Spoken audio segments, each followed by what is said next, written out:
It's funny. Oh, my back's much better, 100% better. Did you end up? I just rested and I took some, I took some medication. I'm good. I need some coffee. Thank you all very much. Appreciate everyone's time this evening. This is the April 10th meeting of the Finance Committee of the Parish of Ascension. This time, I will ask Ken Dawson to lead us in the prayer, and followed by the pledge. If you'll all rise and remain standing. Let us pray. Father, we thank you again for all the blessings you bestowed upon us. All the gifts that you have given us, we give you thanks. As we come tonight, we pray for your wisdom and guidance in doing the people's business. We pray for a united front, a united ideas, and a unity in heart, Father, to take Ascension Parish to the place that you have it to be. We pray that you bless the people of Ascension Parish and continue to work for those that suffer hardship during the flood and that are still trying to come through it.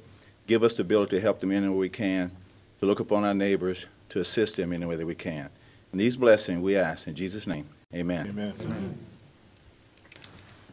Pledge allegiance to the flag of the United States of America and to the republic for which it stands, one nation, under God, indivisible, with liberty and justice for all.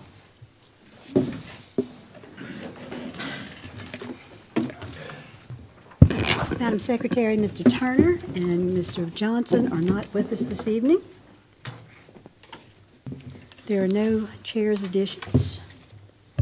I would ask that the public be aware that if they have any comment they would like to make, they would come to the secretary, sign a red or a green card, and you will be able to speak for 3 minutes at the appropriate time. Beginning with general business, we welcome some folks from Ascension Economic Development Corporation. Kate is here. Kate, it's always a pleasure to have you with us. Good, coming here a lot. It means we have a lot going on. Yes, indeed. So, congratulations on that. Thank you. Tonight I want to introduce Project Pencil, a project we've been working on for a while now. They're a potential graphite processing plant that supplies the battery industry. They're looking at operating on a site in Geismar, which they'll be creating 25 new permanent jobs, $1.5 million in payroll, and a $25 million capital investment. This will be their first U.S. location, and they're looking at different sites in Louisiana, so this will be the first time we're actually competing parish to parish for a project since the new ITEP rules have gone into place. We've done a lot of due diligence on this company and received their Dun & Bradstreet, and their financials and creditworthiness is good. They have no major source air permits for environmental. The volume of discharge is minor, so they passed our environmental screening as being a good environmental steward. The calculations and return on investment are also positive. We anticipate collecting about $1 million in sales taxes during the capital investment, the construction phase, and that would be about $450,000 to the parish. Property tax collections for year 6 through 30, so after the ITEP exemption, would be approximately $3.6 million. And then the ITEP exemption itself at the full value, which is the draft resolution was included with your information. And so it mimics the same one we did for the last project, where if they met 80% of their capital investment, they would be eligible for the full ITEP, and then down to 95 and 90 accordingly. And at that point, it would be worth $2.8 million would be the amount of their exemption. So this project also helps us in our diversification efforts. It would be the first graphite processing plant here in the parish, and would also open the opportunity for additional businesses that would locate downstream for transportation batteries, stationary storage batteries, or consumer electronics batteries, since it's a lithium ion. So we'd be excited to be able to have new businesses to market to that are different than when we have a major cluster of right now. So I wanted to invite Paul John, who's the Chief Operating Officer at Syrah Resources, to come up and explain the project in more detail of what they'd be potentially locating here in Geismar. If he could come up and give you a brief introduction to their company. I'd be delighted to have him. Madam Secretary, are you aware that Councilman Turner has joined us? Mr. John, welcome to Ascension Parish. You'll find us very friendly folks. I've had an opportunity to engage many people in the parish over the past year, and I would echo those remarks. We indeed find it friendly and an area of great interest to our company. And I appreciate the council's time tonight and allowing me to introduce both our company and the project itself. And if you're ready for the presentation, there it is.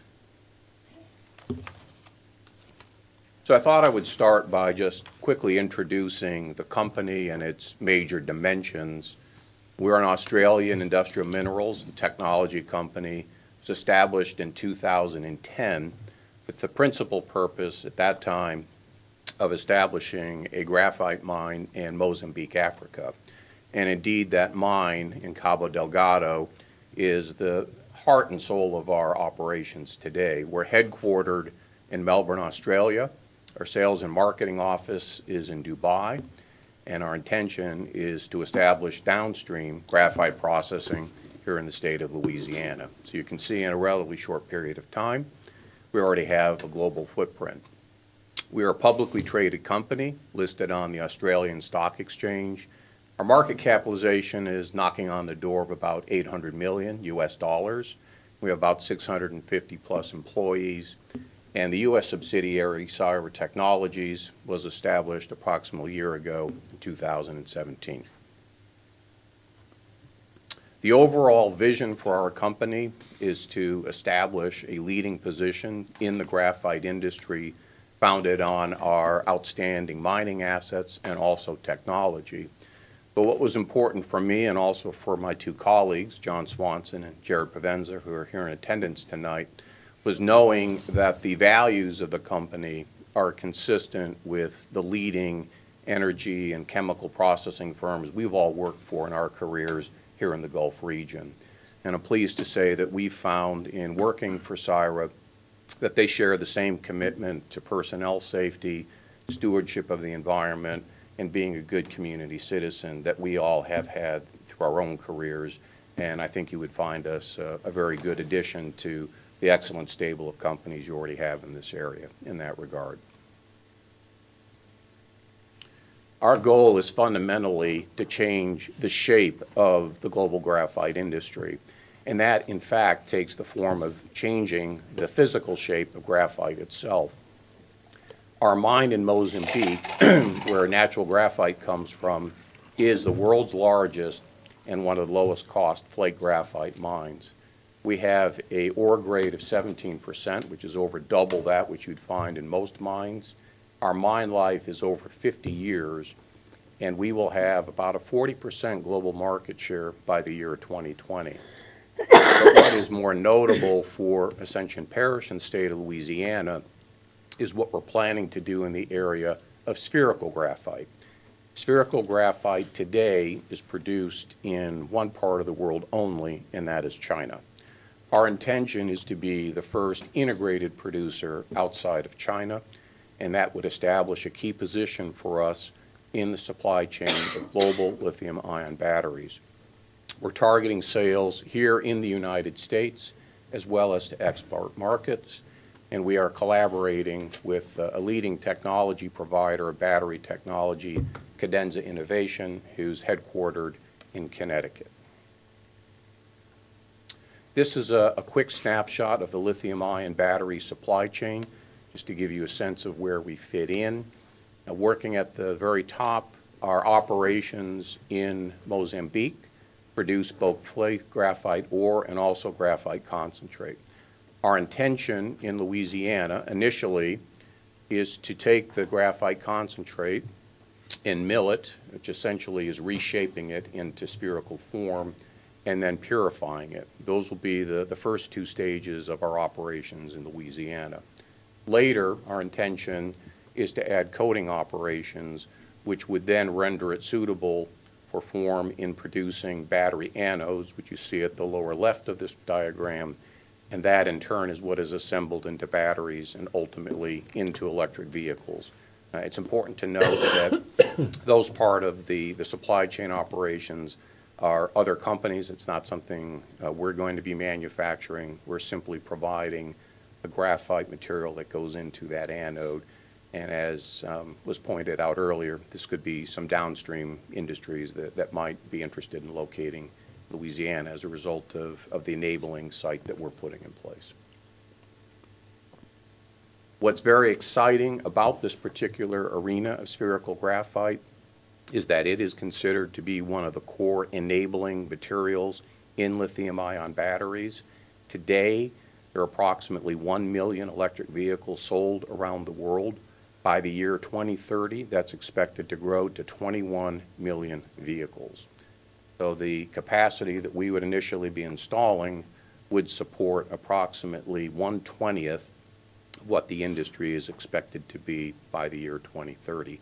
This is an average annual growth rate of 25% per year. There are not too many industries I can think of right now that have this type of a growth rate. Ultimately, we will be investing approximately $25 million in the first phase of operations in our plant in Louisiana. We'll be creating roughly 25 jobs, but very quickly we have the intention to expand to 10 kilotons per year of production, growing that to 40 kilotons per year of production. And you can see the job growth that would occur as a result of those expansions. And this is something that's expected to occur within the space of 5 years. As you can tell from the growth in vehicle demand, it would be necessary to grow at that rate in order to keep up with the demand. So we're very excited about the project. We're very excited about the state of Louisiana and very much appreciate in advance your support of our endeavor. I have a pretty lengthy appendix that's attached for your reference, and if Council has any questions, I'd be more than happy to address those. Otherwise, I thank you so much for your time and attention. Well, give us just a moment. I suspect there will be some questions. Mr. Dawson? That didn't last very long.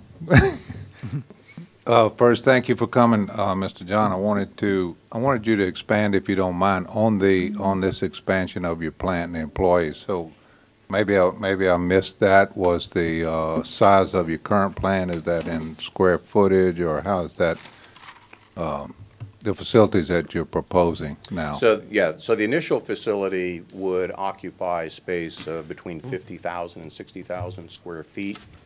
The first equipment kit that we would put into it would require approximately 25 employees to operate. It would probably run at about 2.5 kilotons per annum. And what we would do in short order after obtaining successful qualification of those materials is expand that to the 10 kiloton per annum threshold in that same space. If we then were to increase to, say, 20, we would need to put in an additional building, probably in the same order of magnitude, 50 to 60,000 square feet. To go to the 40, is it? That would go to 20. To go to 20, okay. Roughly, you can say that about 50 to 60,000 square feet is needed for each 10 kiloton tranche. Okay. Okay. And so tell me if I'm correct about this, or you don't have a major point discharge, air discharge permit required for this? It's a minor source air Minor, permit. That's okay. correct. And one other question, maybe, was the total investment? I see 30 million somewhere, but what did they commit to? I'm looking It for was Kate. 25 million is what we 25, discussed with okay, Kate. Yes, very sir. good. Thank you. No, you're most welcome. Mr. Satterley? Thank you, Madam Chairman, and thank you, sir, for coming this evening. course.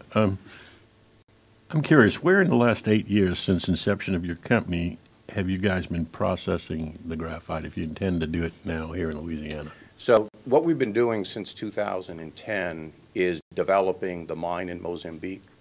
So we had an initial several years of testing for the deposit locations and the quality of the ore body.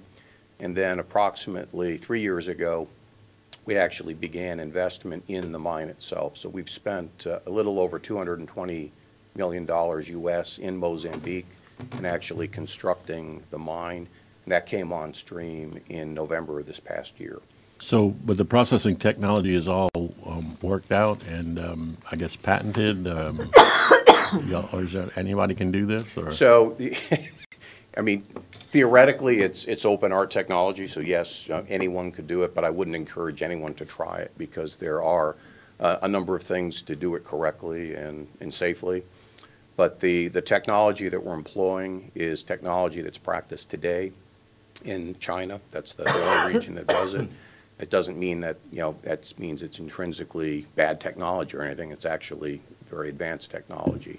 But they have a stranglehold on the marketplace, and there's tremendous interest in the automotive supply chain to diversify their supply base away from China. Right. And so you know how to mill, and you know how to purify, and you know how to coat, and you come up with one pole of the battery, the anode. Who's making the cathode, and who downstream from you would you be selling your anodes to make these batteries to go in the cars? So realistically, what we would be selling would be material that would actually go into the anode. So the assemblers of the anodes are companies like BTR, which is a Chinese company, Hitachi, which is a Japanese company. The individuals who are manufacturing the cathodes, the people in that supply chain are some of the same major Japanese and Korean battery producers. The folks that are in a similar position to ourselves would be companies like Albemarle, who are in the lithium mining space and advancement to lithium as a raw material for the cathode itself. Possibility for other lithium batteries than just car batteries? Yes, it's used in power grid storage. It's also used in computers, cell phones, and cameras, the 3 Cs. Thank you. Thank you, Madam Chairman. You're welcome. Mr. Lambert. Thank you. Randy? Mr. I Kluwer? want to thank you for coming, and Thank you. I appreciate your interest in the industry that you're in. As we see with the environmental laws and everything, so in the automotive industry, moving away and trying to get green and and have some resilience there. We believe that there's some mandates in place in the automotive industry, which is your big buyer. Yep. And but there's also a push of the American people to go in that direction. And so, wish you luck. Thank you so much. Appreciate your support. John? Mr. Cagnolotti? Thank you so much for your presentation. Thank you, Kate. This technology seems brand new, and specifically for the South and Louisiana. At any time we can welcome new technology with jobs and investment, it's a good thing. Thank you for your presentation. You're most welcome. Mr. Johns, if you'd like to introduce your team. Yeah, I'd be very pleased to do that. Thank you. John Swanson is our project manager and also be the operations manager. And Jared Provenza is the plant engineer. So both of them are instrumental in the project and in the operations. I am the single person that would be hired from outside the state of Louisiana, although I would be relocating here. But they're both from the state of Louisiana, and the folks that we'd be hiring into the plant would all be individuals from whatever parish we ultimately locate in. Occasionally we might get some help from across the pond in Australia, but by and large this will be a Louisiana operation. So I'll move we approve the resolution for consideration. Second. I have a motion and many seconds. I have a motion by Mr. Dawson, a second by Mr. Kluwer to approve the resolution. We thank you so much for coming, for your transparency, for your excellent presentation, and for your consideration of Ascension Parish. We'll be a whole lot nicer than East Baton Rouge. Oh, yeah. Thank you all so much. Appreciate again your time, attention, and support. Thank you.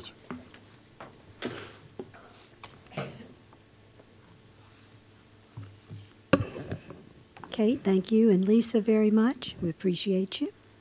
All right, moving along to the next agenda on the item, excuse my voice and my confusion, the next item on the agenda Ascension Council on Aging report, Ms. Darlene Shake Snyder, who is their executive director.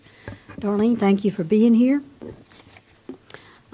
I'll remind everyone that we have all of our taxing authorities coming in and making annual reports. So this is the first, maybe the second of this year. And Darlene is doing the presentation. Thank you again. Good evening, everyone. Thank you for having me here tonight. I sent you all a little bit of information on the Council on Aging, on our services. And I don't know if you'd like for me to review all of those services right now. It can take a little while. But we do provide services with Older Americans Act funding, state funding, and of course our parish millage. We provide supportive services for senior citizens 60 and older to keep them in their homes for as long as possible. One of the services is Homemaker, and that provides services for a senior who is eligible, mostly homebound seniors who can no longer clean their homes. We have homemakers who go out to assist them with light housekeeping. Transportation, we're the only transit provider in Ascension that provides transportation for elderly and disabled riders.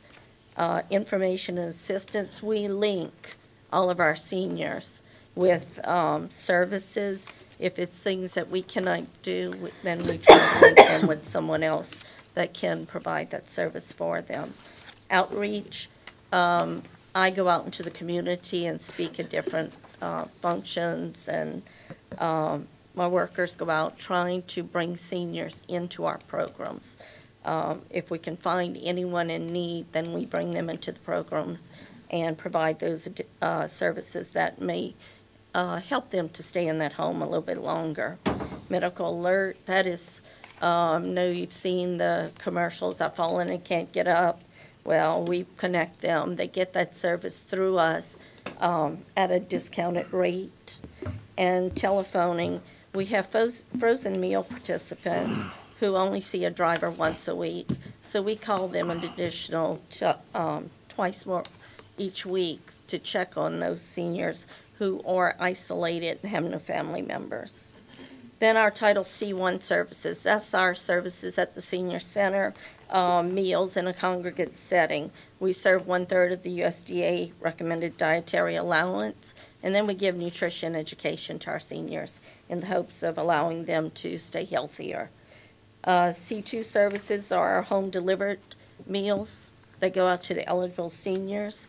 We have 7 frozen routes and a hot route in Gonzales, 2 frozen routes and a hot route in Donaldsonville. The hot route is for the most frail, vulnerable senior citizens who can no longer cook for themselves. And then we provide also nutrition education in the homes to all of those seniors that we see.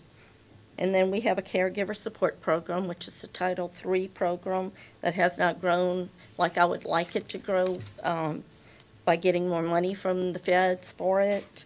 And that provides a sitter to sit with a family member for someone who has takes care of their loved one for 24 hours a day, 7 days a week.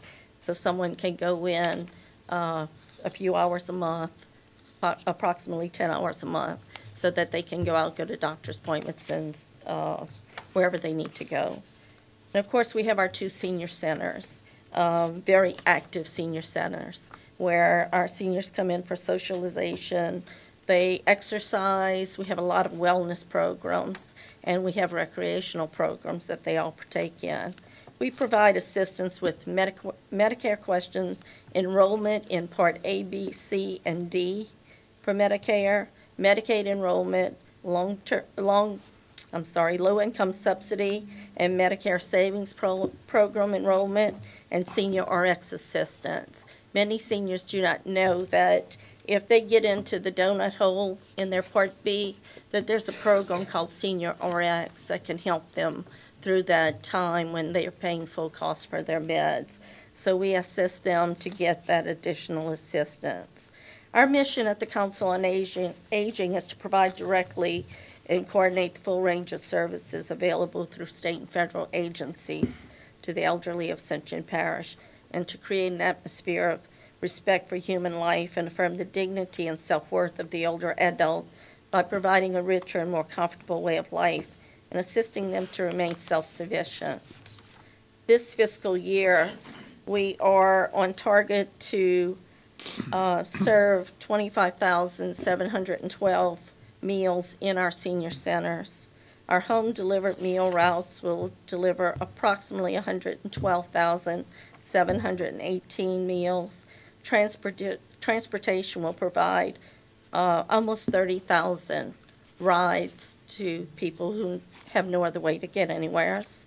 Our homemakers will provide over 9,372 units of homemaker service. We have 1,600 information and assistances, and over 6,000 telephone calls we'll make to our seniors. Our average daily meal, home-delivered meal routes deliver 451 meals, and in the center, 103 meals are served a day. We do have a small waiting list for home-delivered meals. We're at 40 right now. Our plans are to start another meal route come July 1. We'll take another 25 people off of the waiting list. Our PCA service has 21 on the waiting list, and Homemaker has 111 people. Unfortunately, our budget restraints keep me from hiring any more homemakers at this time. I did want to go over with you all the process of how we determine a person is eligible for meals. We get a call or a visit from a client, family member, neighbor, hospitals call us, etc., to request service for an elderly person. An appointment is made with a social worker to go to the client's home. Social worker goes out to assess the person using our Louisiana Independent Living Assessment Form, and it's used to determine the client's needs. The social worker discusses the needs with our site coordinators. Then that person is either put on the waiting list or started on services. The clients with the greatest need go to the top of the waiting list based on the assessment scores. As clients transition off of meals, the waiting list is used to fill the empty slots. The waiting list and meal delivery schedules are ever-changing. Clients pass away, go into nursing homes, decide they don't like the meals or don't want them any longer. Some cannot eat the meals due to special dietary needs. Some won't accept them because they feel it is charity. We quickly realize after placing the clients on meals if they truly needed a meal, as we have people cancel after 1 or 2 weeks or they don't like them. The meals are low in sodium and meet 1/3 of USDA requirements. If a client cancels in short order, that means they have access to food elsewhere. Some people request meals because they know someone else who receives meals, not because they need them. We have no hungry seniors that we know of in Ascension Parish. Many times we have family members call for meals for their parents or grandparents because they don't want to cook for them or they are working and it's a burden on them. We know that those clients still have access to food, and we will get them on the meals as soon as possible. Our most frail, vulnerable clients who can no longer heat up their own meal are placed on our heart meal route. Our driver delivers the meal and goes into the home to place the food in front of the client. Sometimes she has to open the milk, open the container of food, has to just place it right there directly in front of the client so that they can have that meal that day. Our home-delivered meal drivers, homemakers, and PCAs are our eyes and ears on the road. They report to us if a client is declining, if they suspect abuse, or if there are any dangerous situations, and then we follow it up on that to get them additional help. Our 7 frozen routes in East Ascension deliver a set of 5 frozen meals to 40 clients each day they go out. And the same thing in Downsville on the 2 days they go out. They put the meals in the freezer to make sure the clients are eating the meals. If the meals start stacking up, then we pull them off of the service for a little while and then put them back on. They also deliver bread, milk, snacks, and fruit to make up the balanced meal. The driver spends a few minutes talking to the client to ascertain if there is anything that warrants our attention. We have guidelines set forth by the federal government, state government, and our area agency on aging that stipulate who can have home-delivered meals and how meals should be delivered for the food to be consumable. It takes 3 weeks for me to order a new set of frozen meals and get them delivered, and 2 weeks to stop a set from being delivered.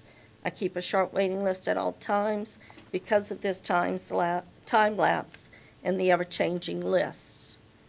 We do not cook our meals. The food is catered in.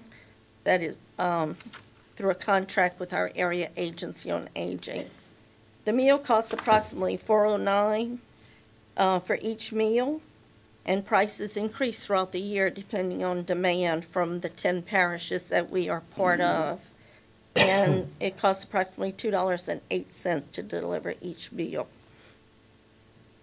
Our meal delivery budget this year is $248,690, and we will pay an additional $320,000 this year for the extra meals that we send out above our state and federal allotments. That's basically what I have for you. I could go into how much transportation costs and anything else I can answer. I'm sure that these gentlemen will have other questions. If they do, then you could go into more detail, but otherwise your report was wonderful. Thank you. Yeah. And we can begin on the other end. Anybody? Arlene, thank you for the presentation. I've been involved with y'all at low level, but you guys do wonderful work, especially for the indigent and people just, can't take care of themselves. The meals are wonderful. Keep up the hard work. Thank We you. appreciate it. Mr. Kluwat. Yeah, I want to thank you very much, and I just want to expand on the fact that the tax monies that you do receive, you're very diligent in the guardianship of that money. Within this report that you sent, it's about a half an inch thick, but I know good and well, your facility, you put out $800,000 or so on that, and you're looking at expansions within the next couple of years to be able to facilitate. When I was over there a little while back, you had a yoga class, and a couple of the people from Santa Monica that I call old people, they were looking at me, but they did yoga good, and I wasn't there for the yoga class. I was there for the yogurt. But anyway, look, you dishing out 150,000, 140, 150,000 meals, a year. I want everybody on this board just to understand that you don't have control over the meals. It's I'm not going to say an antiquated state contract, but an old system, and it's the area that dictates the contract on the meals. And we appreciate your due diligence and y'all checking those meals out and make sure we at least getting some decent meals to the elderly and the people that can't serve themselves. I know you have trouble, the same trouble anybody has that has public transportation. That budget just continues to try to grow. That burden, rather. The budget don't grow that fast, but the burden grows. Looking at your staff on a statewide level, your local agency compared to other local agencies throughout the state, that probably every member of your staff is underpaid. On the state level, just comparing the state nationally, you're not even in the ballpark. Your senior positions are probably at a 50% of what the national average of the same senior staff position. So, we appreciate what you do. And just keep doing it and keep trying to serve people. I know you expanded some services as the last couple of hurricanes, the bad hurricanes, took a pretty good toll on you guys, and we've seen that where people need a little bit more service. The flood definitely took a toll on you, Definitely. trying to provide service and also expanding the service. When we have bad things that happen, we see exactly how strong people's families are and how some people are left out there, where their families are either busy doing something else or whatever, and they're left up to the help of others, and we appreciate your agency being there for that. Once again, thank you very much. Keep doing what you do. Thank you. Ms. Darling, I just appreciate you, giving us this update and let the public know exactly what you do and your services you provide, which are excellent, for the elderly and people not as fortunate as a lot of people. Thank you. Appreciate what you do. Dempsey? Thank you, Mr. Chairman. Mr. Yeah, Raymond? just also, look, there's so many scams that are going on. I really want to thank you, Darlene, for looking out. Just back on page 41, our CPA, fellas, she really keeps up the numbers. She's doing a tremendous job. A lot of the surrounding parishes look to Ascension for, just any type of guidance. Even at the Capitol, she's always up there lobbying. She's trying to help us, There today. Don't lobby. Well, I advocate. You just advocate. I mean, you're looking out for all the seniors bet. here, so we appreciate everything you do. I know Rick's behind you, and like you said, with all the storms, everything that we've had, you've always had your doors open, even the cooler. So thank you for everything you do. Any other questions? Mr. Satterly? Thank you, Madam Chairman. And thank you, Darlene. An excellent report. 50, for the public that can't see what we're seeing, 53-plus pages here. Very, very thorough. Enjoyed reading it. I'm just curious when you comment about $4. I didn't see that in the report, but you said it tonight. $4.09 a meal, a little over $2 for delivery. Impressed me. That's half of the cost just to get the food after you get it to the you call them clients. Is that because of the pay for the drivers or gas? I mean, it just seems to be like that's really high. $2. I think of all the pizza delivery people, and if they had to pay the driver for every time they sent out a pizza $2, it would be terrible. Well, it costs me $2. With all of my meal routes and my budget, that's how I come to that figure. That includes. Well, I'm sure it's right. I'm not questioning that. It includes the driver's cost, the salary, the fringe benefits, the, But the routes are spread out all over the parish? yes. So if That's for the whole someone calls parish. tomorrow and wants to be on a list in Prairieville, I noticed you talked about it possibly for Senate there, but I'm reading that you say the demand's not high enough. I find that surprising. In District 4, like myself, a lot of people are getting long in the tooth. Well, we Seemed like pick we'd up- have quite a bit of a demand up in North Central. Not yet from the elderly. I've had a few people that have called and expressed an interest in coming out. We do pick up and transport into our center here. The people from Prairieville that are coming to the Gonzalez Center have no interest in moving. Right. And once I get a high enough demand, then I'll look into it. But right now, I don't know if the budget can sustain to. But for the record, you do have a small waiting list even right now because of budgetary constraints. For meals? For Or- meals, yes. Well, it's budgetary constraints, but we also have people going on and off the meals so much that 2 weeks ago, it was at 55. Today, it's at 40. So we've had that many people transition off, and we put 15 more people on. Or when we called them, they said, oh, I'm not ready for them yet.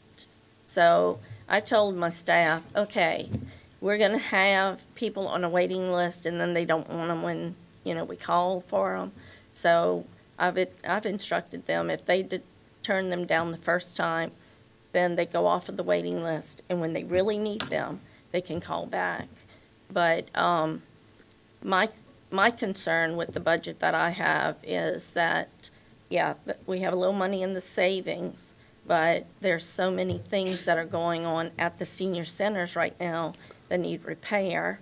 And so I'll be taking money out of that savings to repair those items. I have collapsing drainage pipes under the Gonzalez Center. I read that. Yeah, and I still don't have an estimate for repairs on that. And you have roof issues. And I'm having some roof issues at both senior centers. The roof was replaced after Gustav in Donaldsonville when the whole building was full of mold because of damage from the tornado. But we put the new roof on, and it's leaked ever since.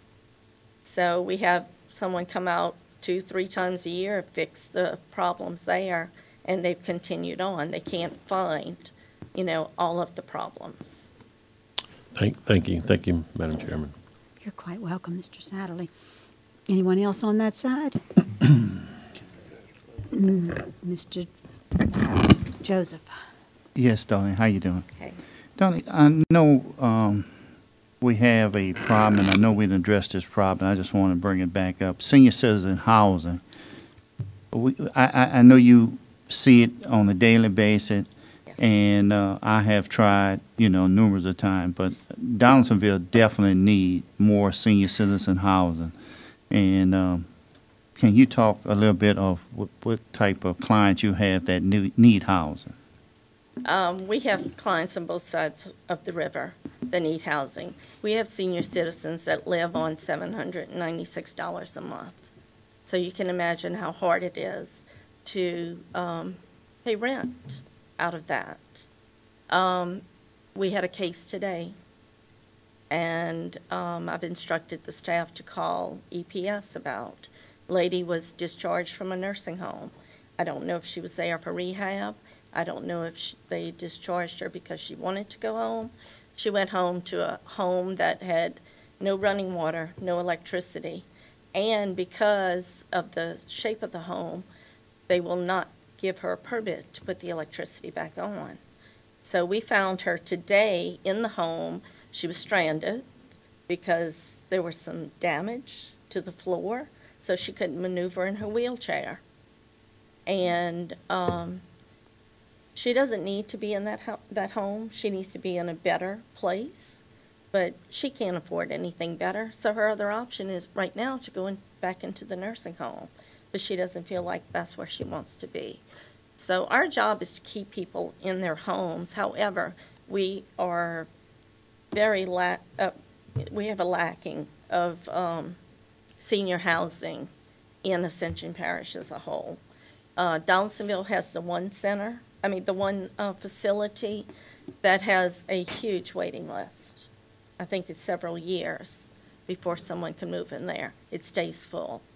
Gonzalez, I keep hoping and praying someone will take the ball and go with it, because I know there are grants out there to build this housing.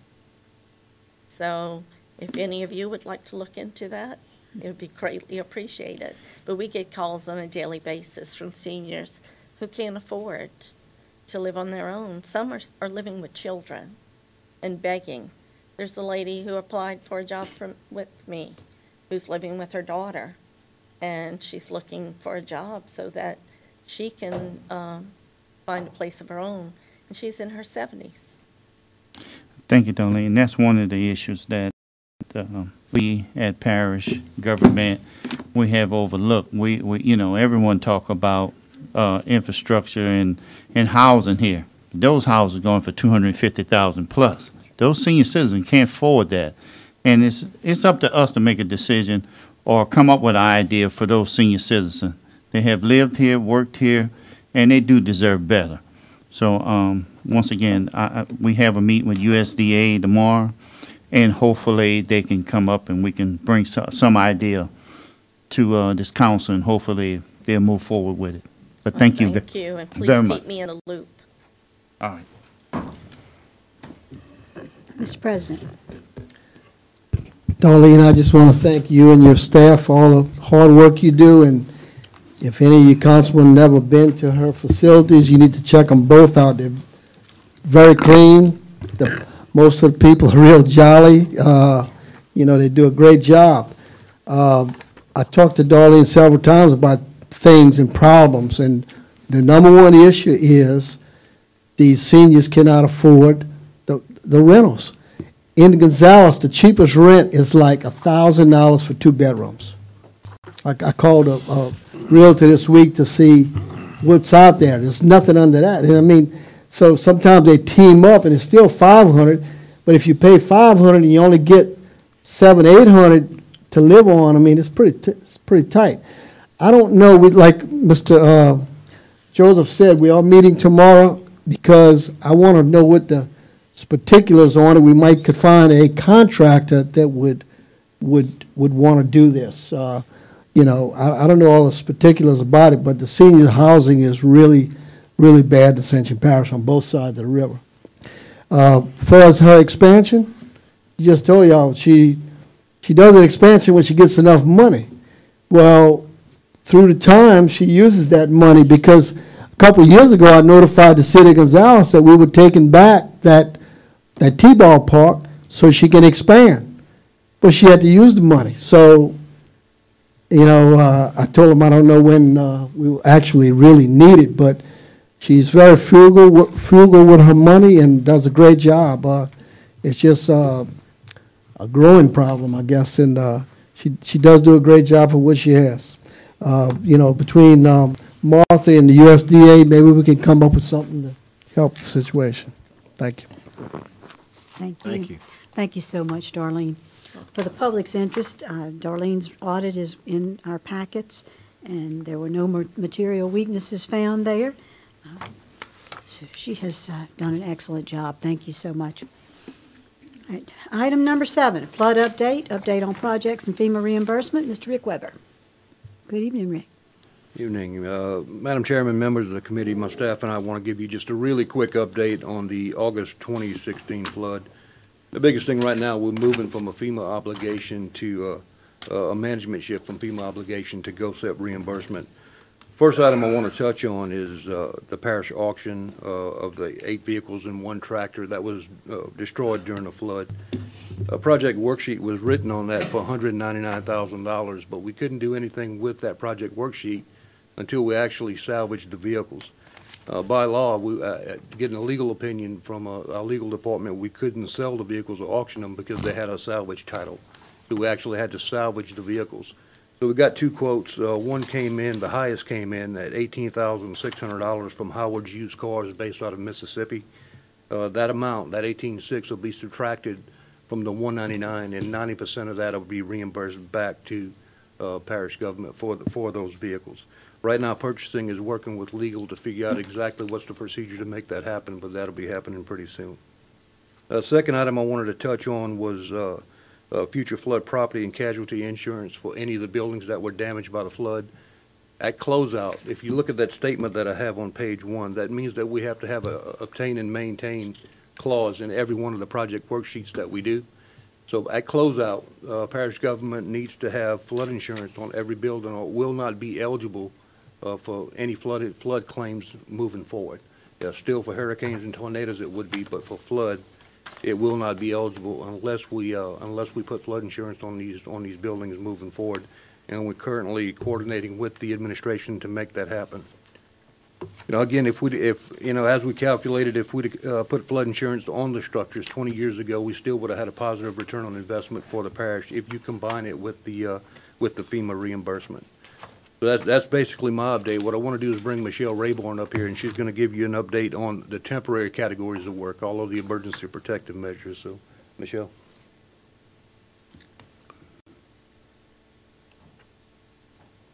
Good evening. How you doing? Very good. As he said, Category A, debris removal. Nothing has really changed from the last time we reported for those. We have 5 project worksheets that were submitted. Totaling, the eligible amount that we submitted was $8.1 million. Obligated is the 90% of that, which would be the $7.468. And to date, we have $6.629 that has been reimbursed. There are 2 project worksheets that are still pending. They have everything they need. Like Rick said, all the FEMA project worksheets were submitted and approved. They were obligated. We've submitted all the documentation to GOSEP that they need, and we're just working through the loose ends, tying up any documentation they may be requesting and they're sorting through all of the documentation that we submitted. So I'm looking forward to getting those reimbursements in the near future for the 807 and the 808, as well as 971, which is the 173. That was for the second phase of debris that we removed. So that one, I really don't foresee any problems with that one because we had all the documentation in order when we submitted that one. As far as category B is concerned, we have 94% of the reimbursements submitted. That's for the emergency protective measures. All of the other reimbursement requests have been submitted, and they're in the review process by GOSEP. It is a time-consuming process. For further clarification, council members, I've broken down into 4 different categories under project title, force account equipment. We have we've written project worksheets eligible in the amount of $2.138 million and some change. Of course, that would be 90% obligated at $1.9 million. The next would be the force account materials for all the purchases that we had to, emergency protective measures for all the purchases that we had to make. That was right around $450,000. The force account labor was about $582,000. And the force account contracts were just multiple contracts for multiple different projects and things we had to do. That was a total of $1.34 million, totaling all those projects for category B to $4.5 million. Those are all still pending. Like I said, we have 94% of those reimbursements submitted to FEMA already has it, have already approved all of them. I have submitted all the reimbursement requests that I can to GOSEP. 6% left that I'm working on that should be submitted to GOSEP within the very near future. And hopefully they'll start, processing some of these and paying these out pretty quick. That's really all I have for category A and B, unless you have any questions. Thank you so much. Are there any questions, gentlemen? Hearing none, thank you so much. Thank you. Item number 8, discussion and request for approval of a parish call center. Rick? Oops. Madam Chairman, we got the permanent work to discuss, category C through G. Oh, I'm sorry. Forgive me. Good evening, Madam Chairman and Council. Very little has changed since the last report on permanent work. Same process, FEMA has obligated and has approved, and we're going through the wheels of GOSEP. On category C, roads and bridges, there is no change from the last report. We had the 2 project worksheets that were partially obligated for 2 roads, and the funding, we have received funding for one, and the other one, we are just waiting for the funding to come in. Category D, there was no claims. Category E, if you look on the report, the highlighted sections is just the areas that changed from the last report. The vast majority of them are in project closeout status, with the exception of about 4 or 5 of them. On the 2 fire stations, we've had GOSEP technical team come in and give us additional information so we can submit additional information to FEMA to try to get additional dollars in.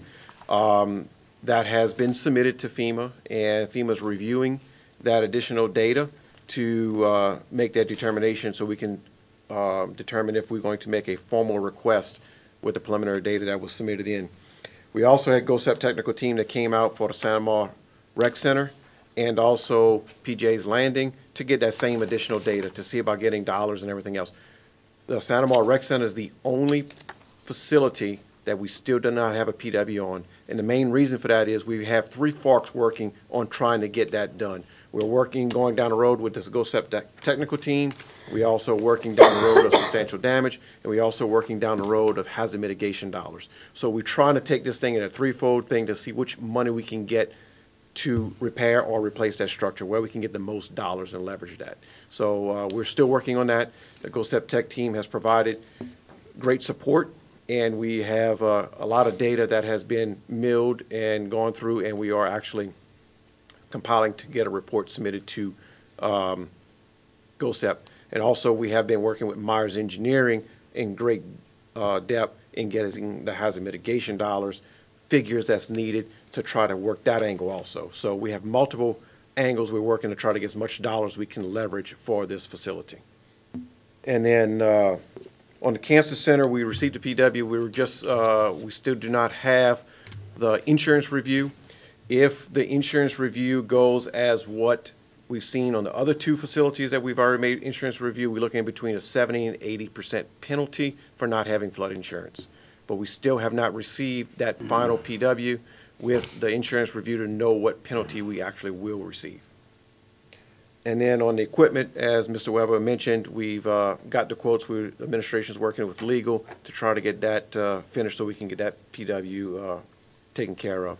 And on category C, the parks, all the projects have been submitted. We are in the process, materials on site for some of them for the trails, and then also recreation is in the process of getting bids to repair the fencing, and then all those projects will be completed for what was claimed with FEMA for the parks. So in summary, to date, we have submitted and have approved $13.6 million in obligated dollars, and we received approximately $6.8 million back from FEMA of what was already been obligated. We still have 6 PWs that are unobligated that are still going through reviews, and we have 1 PW that still has not been submitted.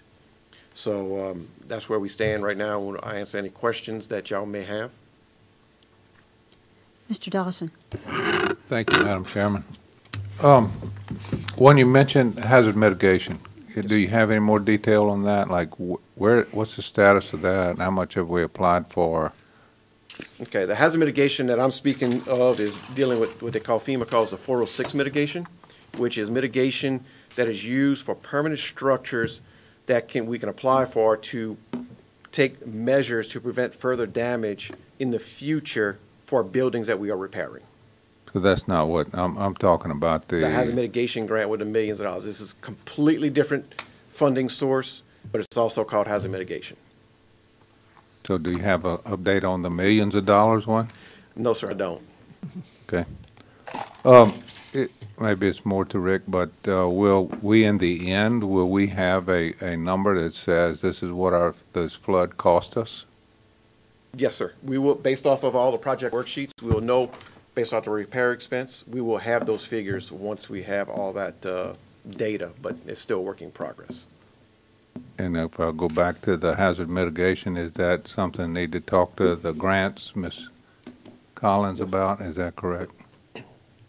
Oh, Mr. President. I went to a meeting last week, and what they talking about doing besides that $33 million that we're supposed to get, that first of all, we should get our 10% reimbursed from CDBG. That's from the governor's office. But what they're looking at is multi-parish projects in some other funds that may come down. They're not telling us how much or whatever, but we've already agreed to work with the rest of the parishes, so we're just trying to see what their plan is on getting us some money. And that's was the last thing they said was that the feds want multi-parish projects, not just one in Ascension, one in Livingston, those type things. And we said, well, sure, that's what we agreed to do with our parishes that touch us. So that's all I know right now. They're supposed to get us. Is that the 1.2 billion? Is that? Well, they mentioned that monies. They didn't say what was going to be allocated to who. Thank you, Madam Chairman. You're but welcome. I would like to, if could at some time get an update on this $33 or $50 million hazard mitigation that we. What might be able. I think we should be able to accomplish I got a that. question. So. I'll get there. Hang on one second. Let's see. Any other questions on this side? Mr. Lambert. Look, I mean, all the buildings are real important here, but on the fire station 60, how long have you been waiting to hear back from FEMA on this with the acceptance of the data? We got word back about 2 weeks ago that GOSEP has submitted that data. So this is within 2 weeks that the data was submitted to FEMA for their review. So it's very, very recent. Okay. Thank you, Mr. Chairman. Thank you. Mr. Lambert. Yeah, I have a question about the buildings too, like the rec building, PJ's Landing, the Cancer Center. All these buildings were over 50% damaged, correct? No, sir. They wasn't? Okay. The rec center, PJ's Landing, were the only two that were identified as substantially damaged based off the floodplain ordinance. Okay. With that, them two buildings, as there's not any repairs to them buildings, they really have to be torn down and rebuilt at a higher elevation? Am I correct? Well, correct. Based off the floodplain ordinance, that is correct. But with FEMA, even though NFIP is run by FEMA, FEMA NFIP has a different set of rules as FEMA disaster recovery. FEMA disaster recovery does not recognize NFIP substantially damaged. FEMA has their own set of rules of what they call the 50% rule for substantially damaged for FEMA disaster recovery.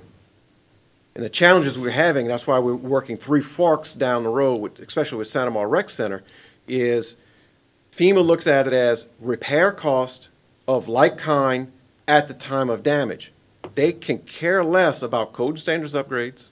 They can care less about what it costs today. They need to know what the value of that damage of for that item of what it is in there currently.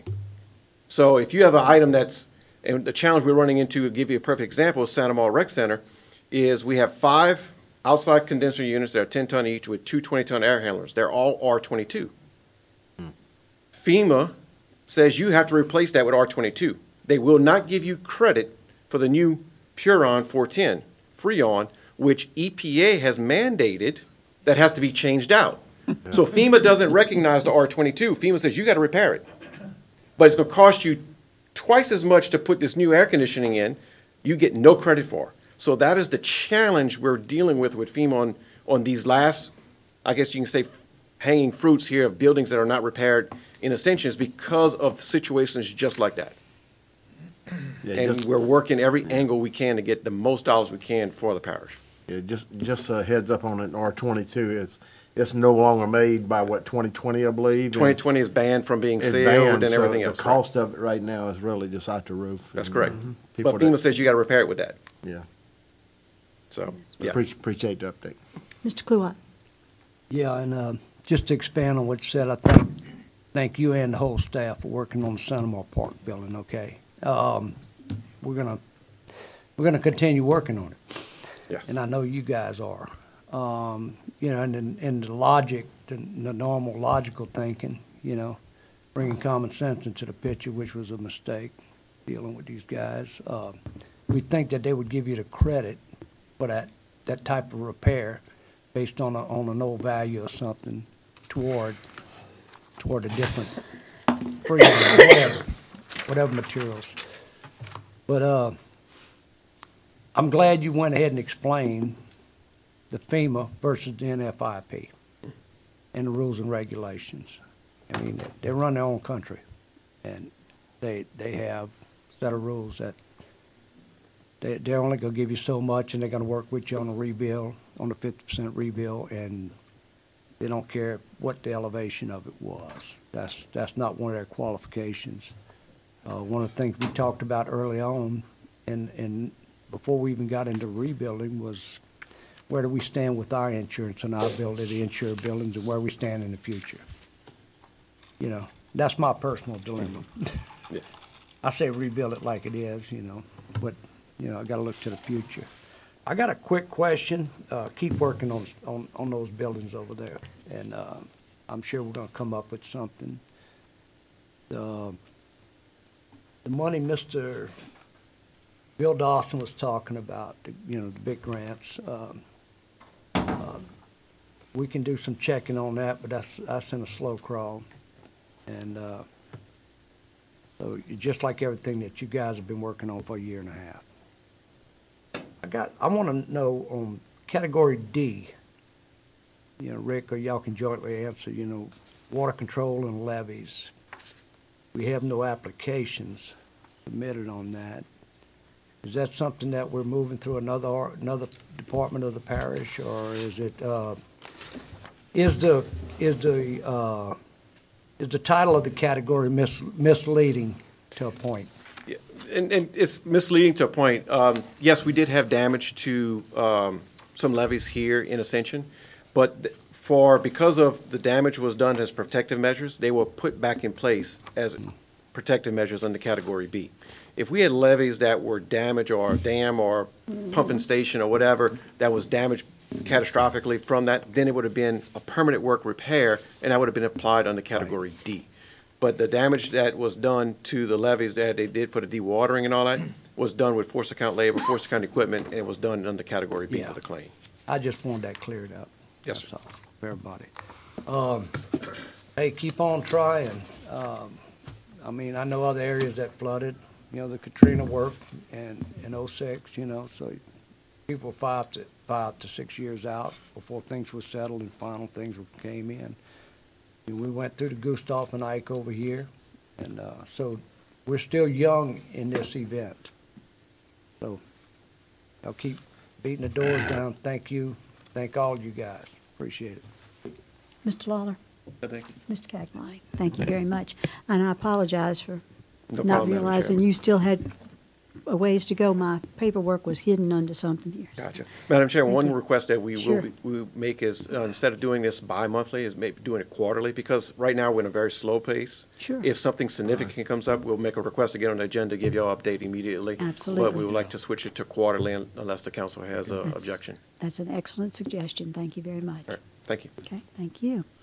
Now, item number 8, discussion and request for approval of parish call center. Mr. Weber. Madam Chairman, again, the next item on the agenda, they'll be asking you to purchase some products and services, but before we did that, we wanted to kind of give you an overview of what the product and service actually was going to be used for. About 2 months ago, I was given this project, and primarily because the Emergency Operations Center has the communications infrastructure to handle it. So what the administration wants to develop is a citizen service center or call center for the residents to call in if they have requests for any of the services that are in the parish.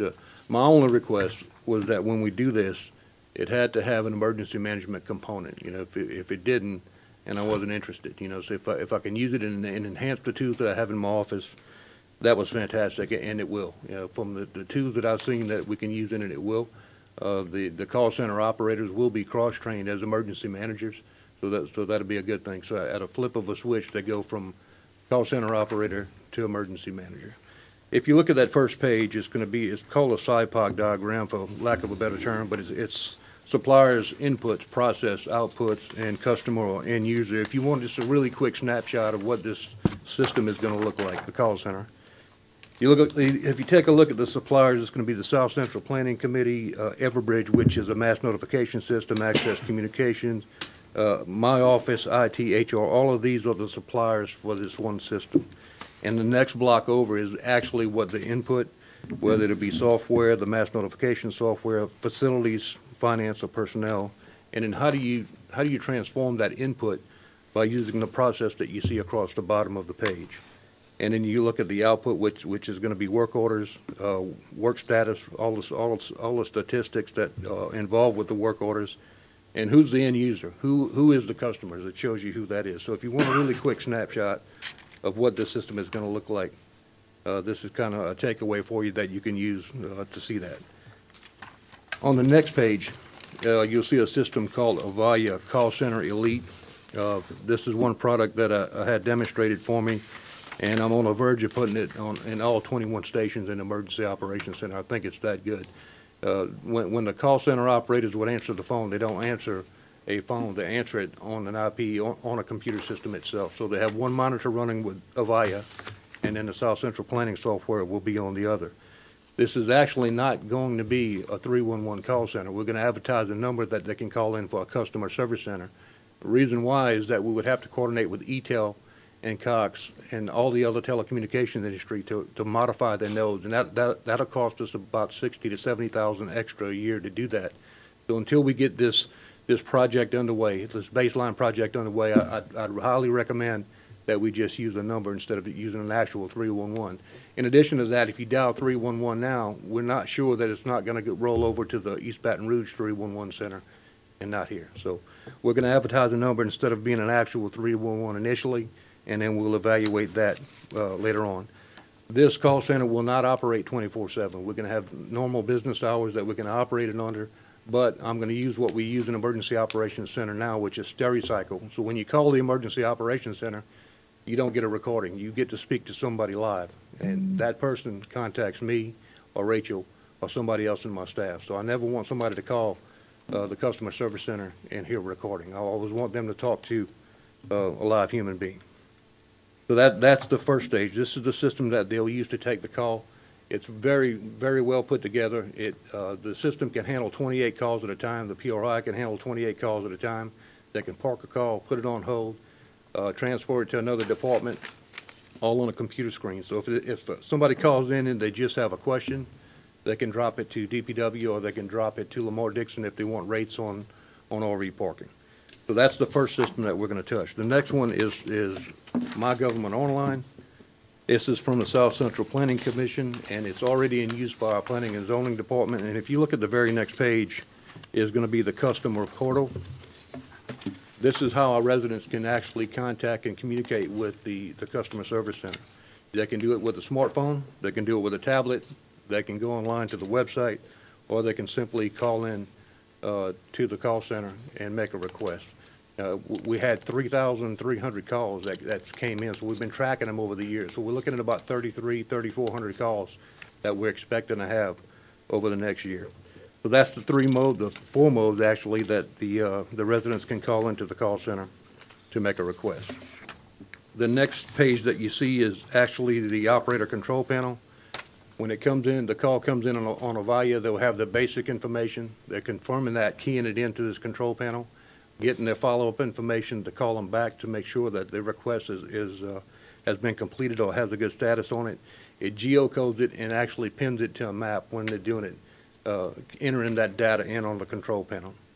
And if you look at the next page, it's the dashboard from My Government Online. So as soon as they hit save on the control panel, if you look at the right side of the screen that says add, that work order or that request will start lining up on this point. So in consultation with their supervisors, they figure out what department best fits this work order.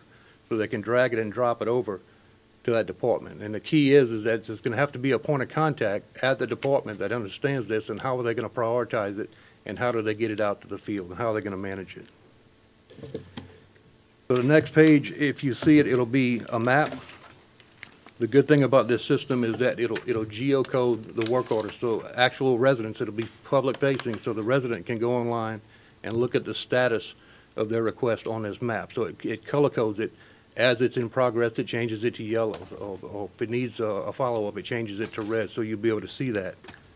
But a key feature that I think would enhance it was that South Central Planning Commission has a GPS system, very reasonable rate, much less than what we're paying for GPS now, that could be integrated with this. So now we'll be able to see all of our vehicles as moving on this map and the work orders at the same time. So we don't have to send them out to do a job, back to get a paper copy, and back out to the field. So they can start tracking this. And then you layer that with our communications system. We can use the radio system so we can kind of start managing this a little bit better.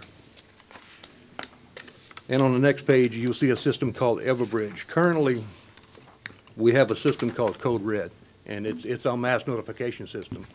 Code Red was somewhat forced upon us because it got bought out. First Call got bought out by Code Red. It's not very user-friendly, but I know this system, Everbridge, very, very good program. It's very user-friendly, but what I really like about it, if we tell people to text Balloon to 888-777, they can get all the information on the Balloon Festival and any emergency information for the Balloon Festival or the Sunshine Bridge, or if we have road closures or construction, they can get that data. So we can do geographical notifications, we can do fixed list, and we can have the public text in the Everbridge to get more data. So this is the mass notification system that I'd like to see moving forward. And the next page that you'll see is the deployment flow chart. So if you want to get a little more granular to see exactly how this thing will work, and this is what I was telling you earlier about the emergency management component. This thing can take two paths. One, daily operations, putting in work orders, and if it's a life, health, or safety issue, it takes the emergency management path where we have to notify the Unified Command, which all of you are a part of, and it does that. But the key thing is that as it's moving through this system, we can put it back in to evaluate and just have a constant level of improvement and have the statistics that you guys can see. The key thing that I tried to impress to the administration is that this thing is going to be a mirror held up to your system. So it's going to be a report card. It's going to be a mirror held up to your chain of command, and it's going to be a mirror held up to your processes. So this, be careful what we ask for, because this is exactly what it's going to produce. And if you look at the next page, if you look at the red dashed line, every project has something called scope creep, where the scope kind of either expands or contracts a little bit. This one has the same, but what we were asked last week was, how do we put the forced account labor, material, and equipment into these work orders so we can start tracking it, the finances of all these project worksheets? That's more than just scope creep. I mean, that's a pretty substantial project, and I would recommend that it be run as a separate project to this. So I've got some subject matter experts behind me that'll come up and speak on this portion. But the red line that you see, I'll get the electrons where they need to go, and we'll do the follow-up with it. But once the electrons get there, it's going to be the responsibility of the department to make sure that they manage the work orders sufficiently. Subject to your questions. Anything I can answer for you? Well, one more thing. Let me make it the money. We don't want to forget that. So. On the last page, you look at the budget. The 2018 budget is the development budget to get it up and running. I'm confident that I can have this thing operational between November and December of this year. But the key components that we need to make it work is the next thing on the agenda, which is professional services from My Government Online, South Central Planning Commission. It's about $50,000, $4,166 a month. Everbridge, which is the mass notification system, which we're already paying for Code Red. We're asking the call center to split that with us between OEP and the call center. And the upgrades for the telephone systems, which will be Avaya, which is what we're putting into the Emergency Operations Center. So we're looking at approximately $80,000, well, $117,000 through the end of the year. And then to run a full-scale customer service center, call center, moving forward, it'll be about $332,000 for 3 full-time personnel. And that concludes my briefing. Thank you. Okay, let's start on the other side this time. John, do you have any questions, Mr. Gagliano? Thank you. Mr. Lawler? I don't really have any questions. A lot of this sounds, really fantastic. I hope it's not all pie in the sky kind of stuff. When we see it, I hope it lives up to all of this. The only concern is I don't want to get into a situation where we're hiring more employees. I mean, I'm sure we have employees here within the parish that can handle the positions that we have. They can be moved around. Talk about scope creep. I don't want employment creep, but we just continue to hire more and more people when we've got people that are capable and may want the opportunity to work in the system. It seems pretty exciting, and from everything I see, it seems like a good plan. Thank you. Mr. Kluwer? Yeah, Rick, thank you. I'm looking at it don't look that high for the big systems I've seen put in place. So is this thing going to be sustainable based on how you're going into it? If I look at the volume of calls that we're predicting right now, I am a little concerned that this thing is going to take off and then we won't have the capacity. But if all I have to do is increase one station at a time, that's going to be very doable as long as I got the backbone of this thing in place. So right now, if we only put 2 operators in place, they can handle 3,300 calls a year.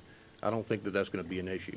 But once we start doing the public outreach piece and people know that this is where you call, because every call it needs to be transferred in. It doesn't go anywhere else but that call center. So that's going to be the key. Once they realize it, we can assess it from that point. Yeah. But what I didn't want to do is spend an enormous amount of money on something that we don't have. I don't have a baseline to even measure from.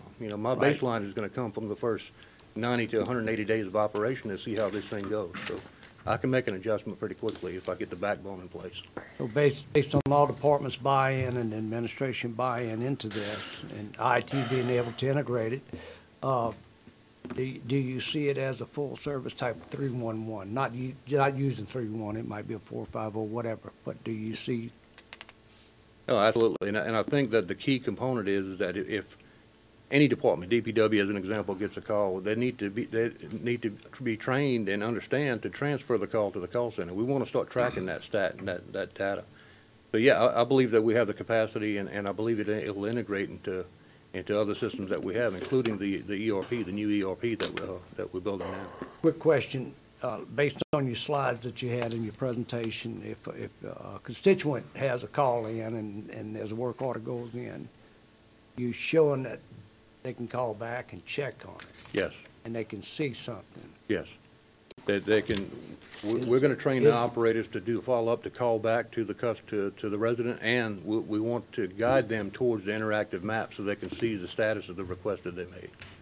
Yeah, because I'm just wondering how the, you know, confidentiality of it is, you know, constituents could call in and only see their information or. Right, they're not going to see their personal data online. All they're going to see is their work order. So they'll know that they put it in, because the way I envision it is we're going to give them the actual work order number when they make the call, and they can go to the map to pull that work order number up, and they can see the status of what they do. Yeah. Key thing, too, is that if you take a photograph with your phone, you can upload that, and we can get all that data once it comes in, and we use the metadata off the image to geocode it to the map. Yeah, because I had somebody call me on something last week, and after they got through calling me, they text me their work order number. Mm-hmm.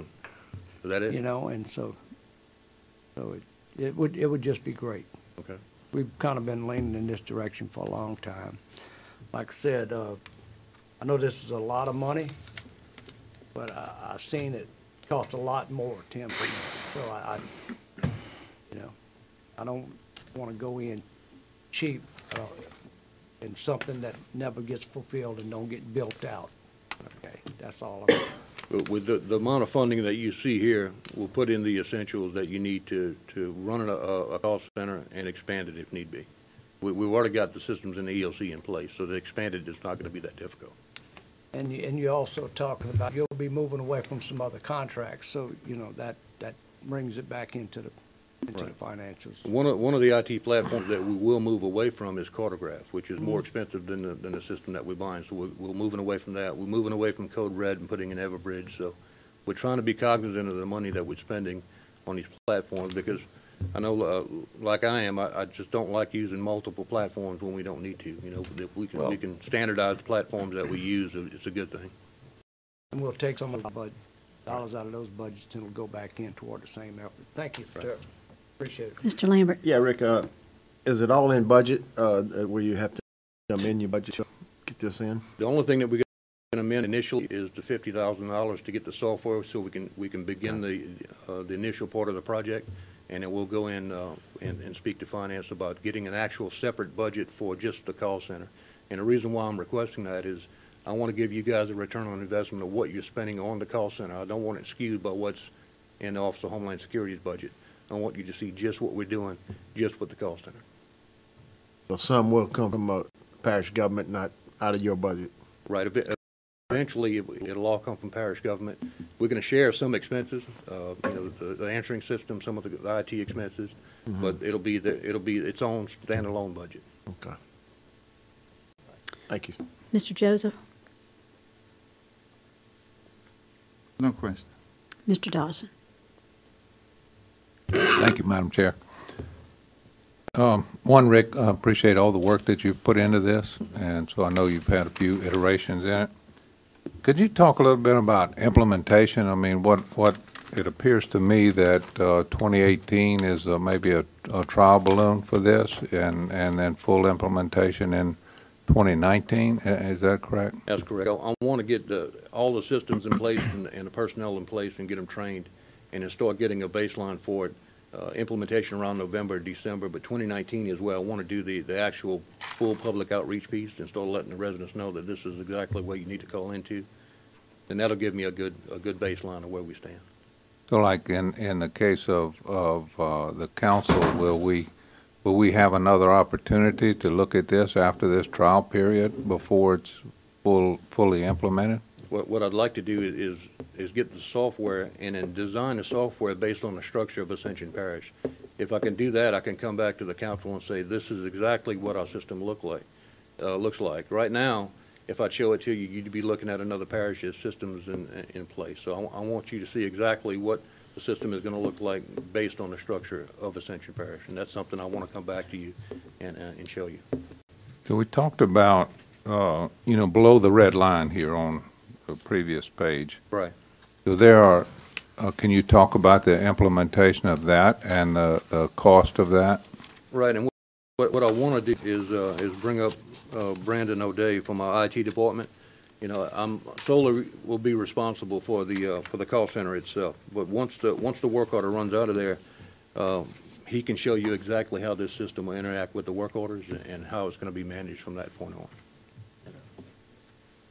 Good evening. Hi, Brandon. Thank you for coming. Yep. So one of the tasks that President Matassa and you all gave us, I guess it's been 2 years now. Y'all asked us to take a good hard look at our cartograph system and how we're currently doing work orders, and to also let you know if we find something else better that's out there. And we did, and we did. The current cartograph system that we're using now continues to go up in price. It's been a good system up to this point, but to do the additional things that we're looking to do, like scheduling, like doing a call center, and then doing some of the automated tasks right now that are, just to give you an example, if we have a work order in the system right now, you have to go and manually tell it what council district that work order is assigned to.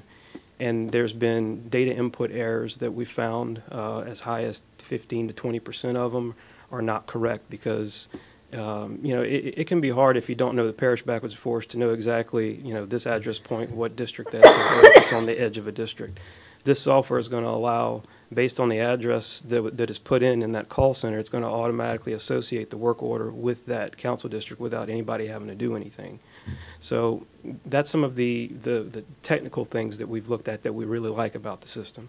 And Ken Jenkins is here tonight. If y'all have any questions for him, he represents the South Central Planning and Development District. They're the ones that have developed this software.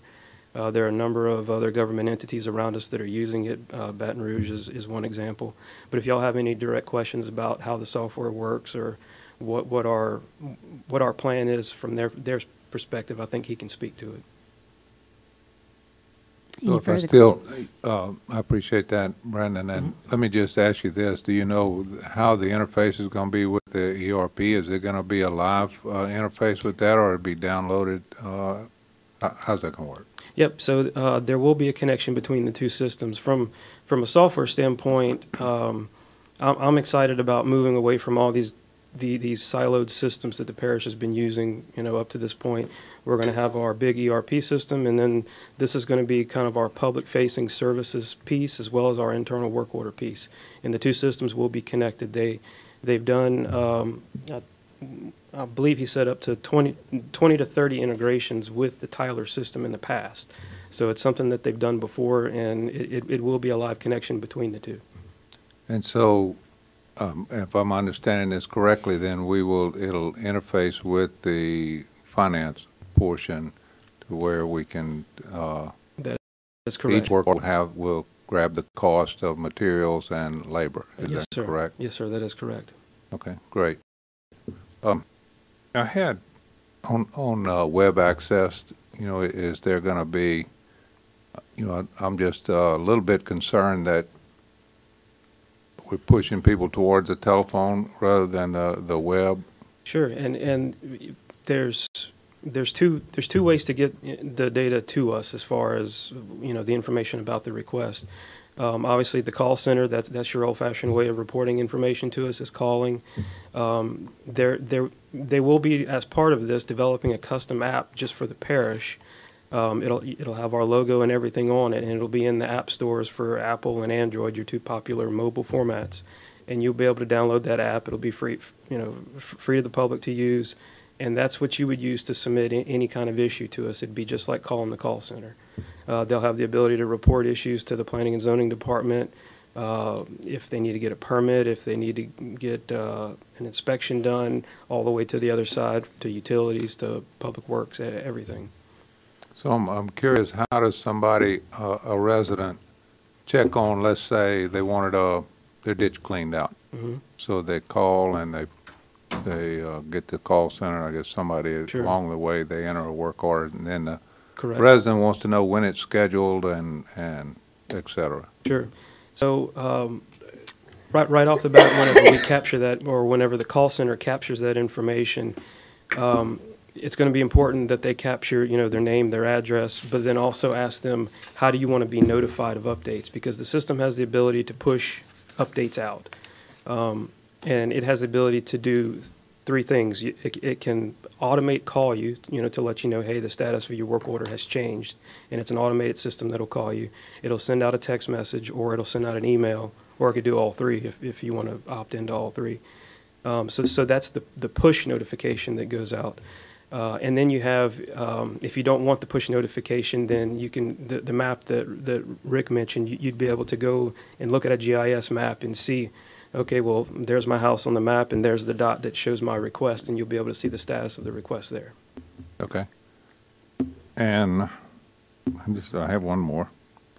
And it might be more related to Ron or someone else, because, I want to know, how are we going to accomplish the scheduling of all these work requests? And, Yes. Is that going to take, we're going to do that with existing manpower? Is that going to take additional manpower, or are we committed to that? One of the things that we really like about this solution from South Central Planning is it's going to have a scheduling piece in it. That's one thing the Cartograph system does not have. And they've been telling us for years and years that we plan to add a scheduling piece to it, but they haven't done it. Whenever we found out that they have a scheduling piece, we were excited about it. You want to talk? Yeah, sure. So one of the big components is being efficient. And right now with this pilot program, we've seen a lot of challenges just to make things work. Like I said earlier, we're using multiple software programs to just make things work. This is a one-piece software that will take care of all that. So I have managers that are going out and identifying problems, saying, yes, the parish is responsible to do this. They come back, they make that work order. It should be done at that point. The system should take care of that. Right now, they're having to go into Microsoft Project and duplicate the list of Cartograph just to make a schedule in Project to do a listing. And then it's broken up into our workflow. It goes into our GIS system. We've got the parish divided up into quadrants, so we can break down structural work and be more efficient and mobilize crews in that manner. So the GIS layers that we already have, the interfaces that we're already using in Cartograph, are just the GIS portions. We'll talk with this software, so it'll be I think will be a pretty easy merge for our users to just realize that this is a back-end piece that'll make us much more efficient and eliminate some of these errors that we've been having with council districts, task districts, funds. It's things that we're having to manually put in right now that this system would eliminate and be a big benefit to our people to be able to be more out there working rather than trying to make things flow. So again, if we go back to scheduling, are we going to, you can be able to handle that with your existing personnel? So every work order is going to, I presume, first the work order will have to say this is legitimate and this is something that needs to be done. And secondly, a priority needs to be applied to it. And thirdly, then it would obviously need to be materials bought to be scheduled. So to me, there's a lot of manpower, between that A and B there. We leave that to our managers, and I do believe that they will be capable of doing. They're doing that now. Okay. So yes, I do think we are capable with the staff that we have. So we'll be able to schedule every work order that comes into the parish. Yes, and I mean, you got to look at the services that we do. Most of the stuff, like potholes, for instance, signs, it's get a call and go do things. We can keep up with those. The ditch digging is the most common, and so those are the ones that need scheduling, and it's more or less those activities that we really need to schedule. The other ones are pretty much a call and go service complaint. So I said I had one more, but this is the last question, but wanted to know about tracking assets in here. You understand what I'm saying there? Yeah. I'll start. So, I mean, expenses, what's the work order has been associated with, Sure. say, bridge number, or, bridge at 943 or wherever it is? That's, we have that ability now in Cartograph. It's not fully being utilized, but it does have that ability. That is the main reason why we did not go with the Tyler work order system, is because you cannot, currently in its current state, their work order module does not have the ability to tie assets to work. And this system does, the My Government Online. So that was very important to us in deciding to go with this. So presumably, like pump number 3 at Marvin Bro, we'll be able to, at some point, like a year or year and a half from now, we'll know exactly what we did to that over the last year or year and a half, and how much money it cost us. To maintain that, yes, sir. Yep. Thank you very much. I appreciate all of your work on that. Mr. Turner? No questions on. Mr. Satterley? Mr. Lambert? Just one, let me back up here, Rick. The Everbridge, mass notification. Right. We talking about call-ins. How about us calling out in a mandatory or a voluntary evacuation situation, yeah. or like what we were dealing with flooding and hurricane and different things. Is this automatically gonna come up where you can start notifying people, hey, look, you're underneath a voluntary evacuation, or even with a chemical plants? Is all this gonna tie together, or what? If we want to say all residents living east of 431 to the Amite River Diversion Canal, we highly recommend that you voluntarily evacuate that area because of high water. We can isolate just those areas and notify the people that are in there. This will pick up cell phones in addition to that, including the registered cell phones. A key thing to it is that with all of our 33 either chemical manufacturers or storage facilities, we can draw the radiuses around each of them, and now we can do our site-specific plans electronically instead of having in hard copy and taking them out when we do it. We can actually do the annual audits that we do with every chemical facility inside here instead of doing it hard copy also. So it's a much better system. Appreciate that. Yeah. Mr. Lawler had a second question. Yes, actually, it's for Brandon. I didn't realize he'd be speaking on this. You may be able to answer it, actually. I thought it was just more of a technical kind of thing. Will any of these systems have the ability to pay by debit card or credit card? Is it something that we can? You're talking about as far as the services to the citizens? Yes. Yes. We're looking at doing that right now on the permit side.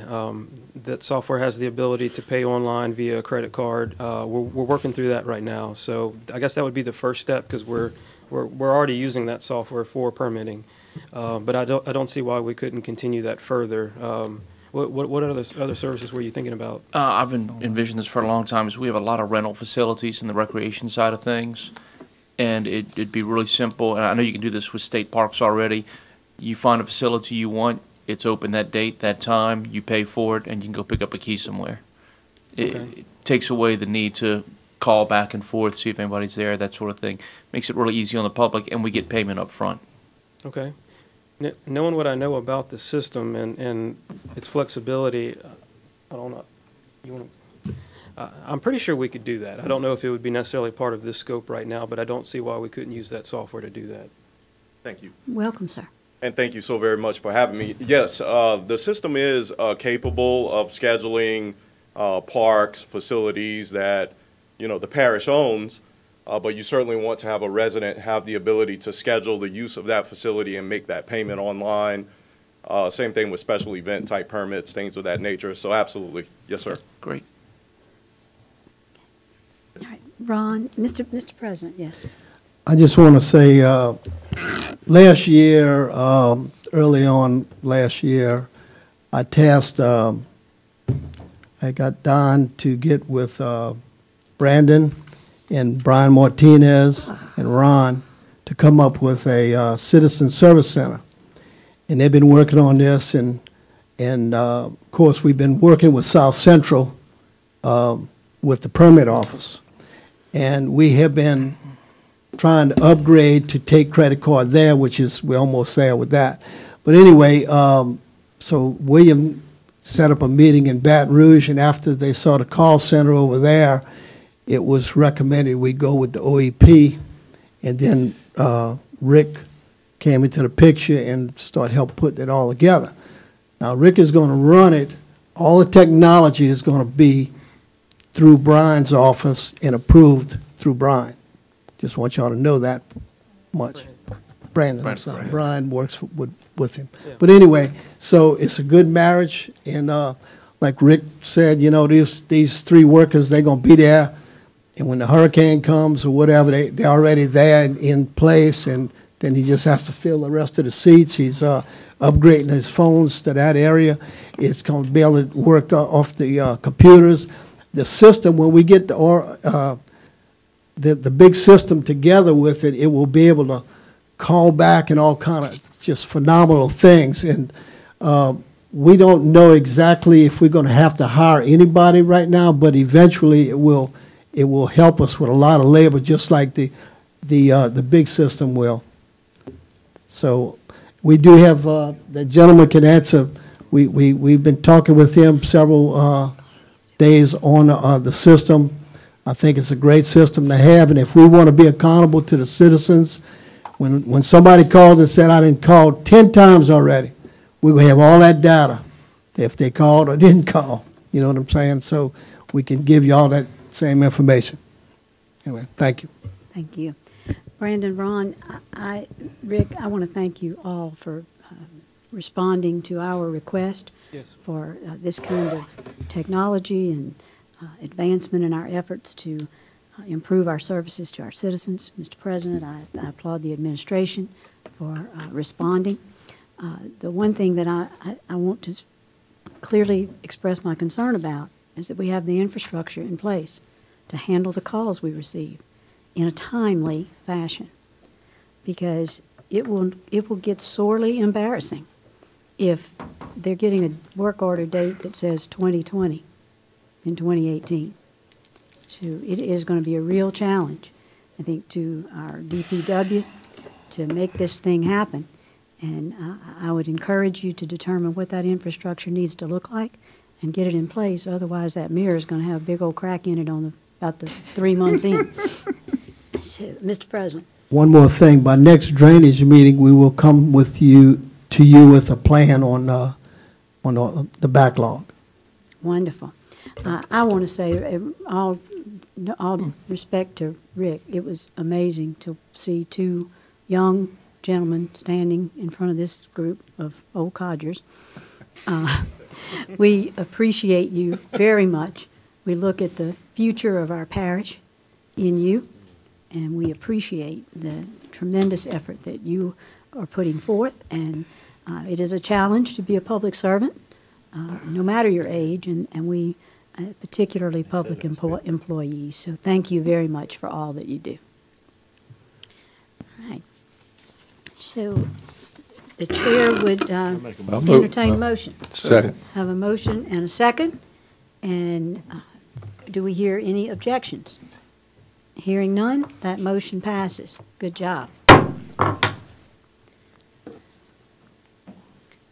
Item number 9, amendment number 2 to the Cooperative Endeavor Agreement between the parish and South Central Planning and Development Commission to add the work order and 311 modules as part of the permitting software license, et cetera, et cetera.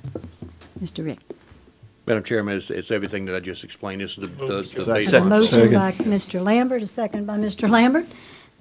Any questions? Any objections? Hearing none, that motion passes. Thank you. Item number 10, renewal contract with Mr. Macedo and Associates for the project management and consulting services to administer the Section 8 program. So moved. I have a motion by Mr. Lawler. Object. Object. Not again, Oliver. Yeah, again. Whoa. We haven't gotten to a second. Have a motion. I have a second. Now, do I have any questions? Yes. Mr. Joseph. Yes. Ms. Martha, could you tell me how many Section 8 we have on the program? To tell you the truth, Mr. Albert, I can't. Mr. Roberto. And since you can't answer that, we've been having this contract for the last 10 years, since I've been here. And maybe about 12 years ago, we implemented a program for senior citizens, because Section 8, the way this program works, they have to call in 1 day out of the year. And all the calls go to his office. And I normally get these phone calls after they can't get hold of him, because it goes to the answer machine. He may call him back. His services may call him back. And that is a problem. And I mean, every time we do this renewing his contract, he's never here to even explain how many we have on the program, you know, how many phone calls, what is the waiting list, how can we make the program more efficiency so the public would know. So that's the reason I'm objecting renewal of his contract. I understand. I'd like to reply to Ms. Collins? Councilman Joseph. Mr. Roberto goes through a selection committee. It is done, vetted every 3 years. He comes to this council every year when we talk about his contract. He comes in afterwards and submits to you the latest. I apologize for not being able to answer that, but in my position, we're here to just renew his contract. And we would be more than happy to have him come, as he always has, and give you the updates. Yeah. I can't change the And Section Ms. 8. Martha, I didn't ask you to do that. No, And I I have the just- right to deny his renewal. And And I that's all I did, okay? Not a That's all. problem, not a problem. Mr. Madam President? Chairman, if y'all want to hold off on this till he comes to the next meeting, I have no problem with that. I'll withdraw my motion. All right, that motion has been withdrawn. The chair would entertain a motion to leave this. Yes. Randy? I would make that motion, also have discussion. Well, if you're going to make that motion, let's see if we can get a second for that motion. I'm second on that. I got a second What to is the that, to motion. postpone? Any discussion of that motion to Yes, ma'am. hold on this until we can speak to him? Mr. Kluot? Yeah, I mean, I agree with OJ. You know, we just had the Council on Aging up here, you know, with a half-inch thick report sir. and things like that. There's a big wondering about Section 8. Section 8 is widely abused, that term, you know, hey, I got some Section 8 housing coming up by me. You know, I heard they building Section 8 housing, all this stuff. We had him in here a couple of years ago to kind of explain the whole system. He comes every year. We don't want that burden on you, okay? So Mhm. he's No, he's getting paid for the job. OJ's getting the complaints. I don't get a lot of them, but so let's get him back in front. Let's get him in front of sir, here. I- Let's see this whole thing one more time. I have no problems with asking him to come in. I think if there would have been some concerns, I would have more than happy to have him here My tonight. I apologize. My for only that. regret, as someone who represents the citizens, is that we get comfortable and think that there would probably not be any concerns, that it would just be all the house and then we're gonna pass it this on. So Yes, sir. let's get him up here and Not a problem. talk the talk and walk the walk. Yeah, I do want to remind everyone that Mr. Marcedo does come. He does. We've had him here several years in a row. Mr. President? Yes, one more thing. Finance just told me that his contract is over, so what I would like you to do is, if y'all can vote on it tonight to move it forward, he will be at the next meeting before you vote on the final of his contract. If So you we could want- approve want it to tonight, change the because his amendment? contract is over, and he comes to the next meeting, and then if y'all don't want to approve it, then y'all don't have to approve So it we at that time. So you'd like to amend to extend it 1 month or what? I mean, I don't know. What is it? Well, if y'all approve it tonight at finance, it goes to the full council meeting. He will speak before y'all vote on that, and at that time, if you want to not approve it, y'all can do it then. I'll make that motion. Follow what I'm saying, because of the contract is over. I don't want to do 1 month. Yeah. If he comes to us and he doesn't answer the questions correctly to y'all, that y'all don't want, then you don't have to approve it at that time. Mr. Satterley Yeah, has I'll make made- the motion with Mr. President saying that he is required, as a result of the motion, to come to the next meeting and speak and answer OJ's questions. He would be more than happy. I'm sure he would. Mr. Satterley has made that motion. Mr. Lawler has seconded it. And do I have any other questions? Mr. Dawson? So what's the harm if it expires for a month? Is this some requirement that we have or something? This is a federal program. I don't want to get in any trouble. They have monthly. It is a problem if they do monthly. If you do, Federal program. do checks not and, you know. do that, I don't then think. he is in, it's in violation. Yeah, You you can't pay jeopardize him CPA. for You'd be shutting something down if he doesn't have a Not contract. nice to cool at the feds.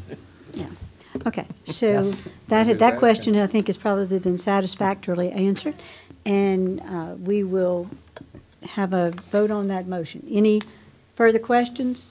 Any objections? Hearing Yeah, none? have objection. I'm still voting no. Let's not- That is well within your prerogative, sir. So we'll have a roll call vote, Madam Secretary. Move it forward, yeah. Councilman Joseph? Councilman Joseph? What, I Roll just. call say no. vote. Oh, Just say no. no. Come on, Nancy Reagan. Councilman Dawson? No. Councilman Turner? No. Councilman Satterly? Madam We're Chairman, voting on your motion, sir. so a yes vote, A yes vote sends it to the council, and Correct, he will be yes. there to Yes. speak. Yes. Councilman Lambert, Yes. yes. Yes. Councilman Todd Lambert? Yes. Councilman Kluwat? Yes. Councilman Lawler? Yes. Councilman Cagnalotti? Yes. And the chair votes yes. 7-3. All right. I will make that phone call tomorrow Right away, morning forthwith.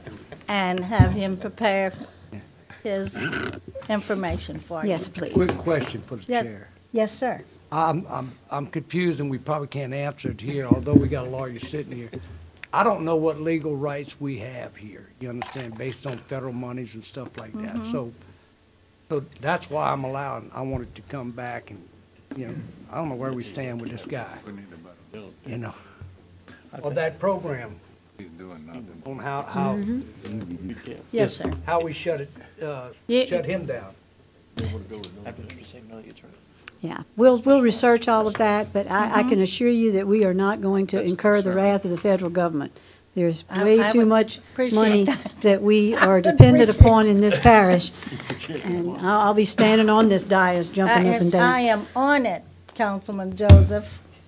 Thank you, Ms. Collins. Thank you. Item number 11, cooperative endeavor agreement between the Jambalaya Capital of the World and the Jambalaya Association in the amount of $20,000 for assistance in marketing and public relations. Mr. President. Madam Chairman and Council, one of the proponents of the money we get from the state that we use at Lamar Dixon is to promote tourism.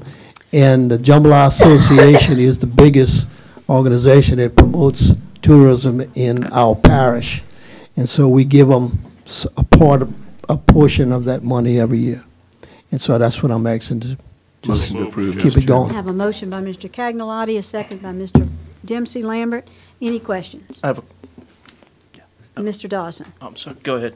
I didn't see you. It just brings up a question of, we had this not-for-profit. We had some money allocated, I think it was like $50,000 to, for. 150?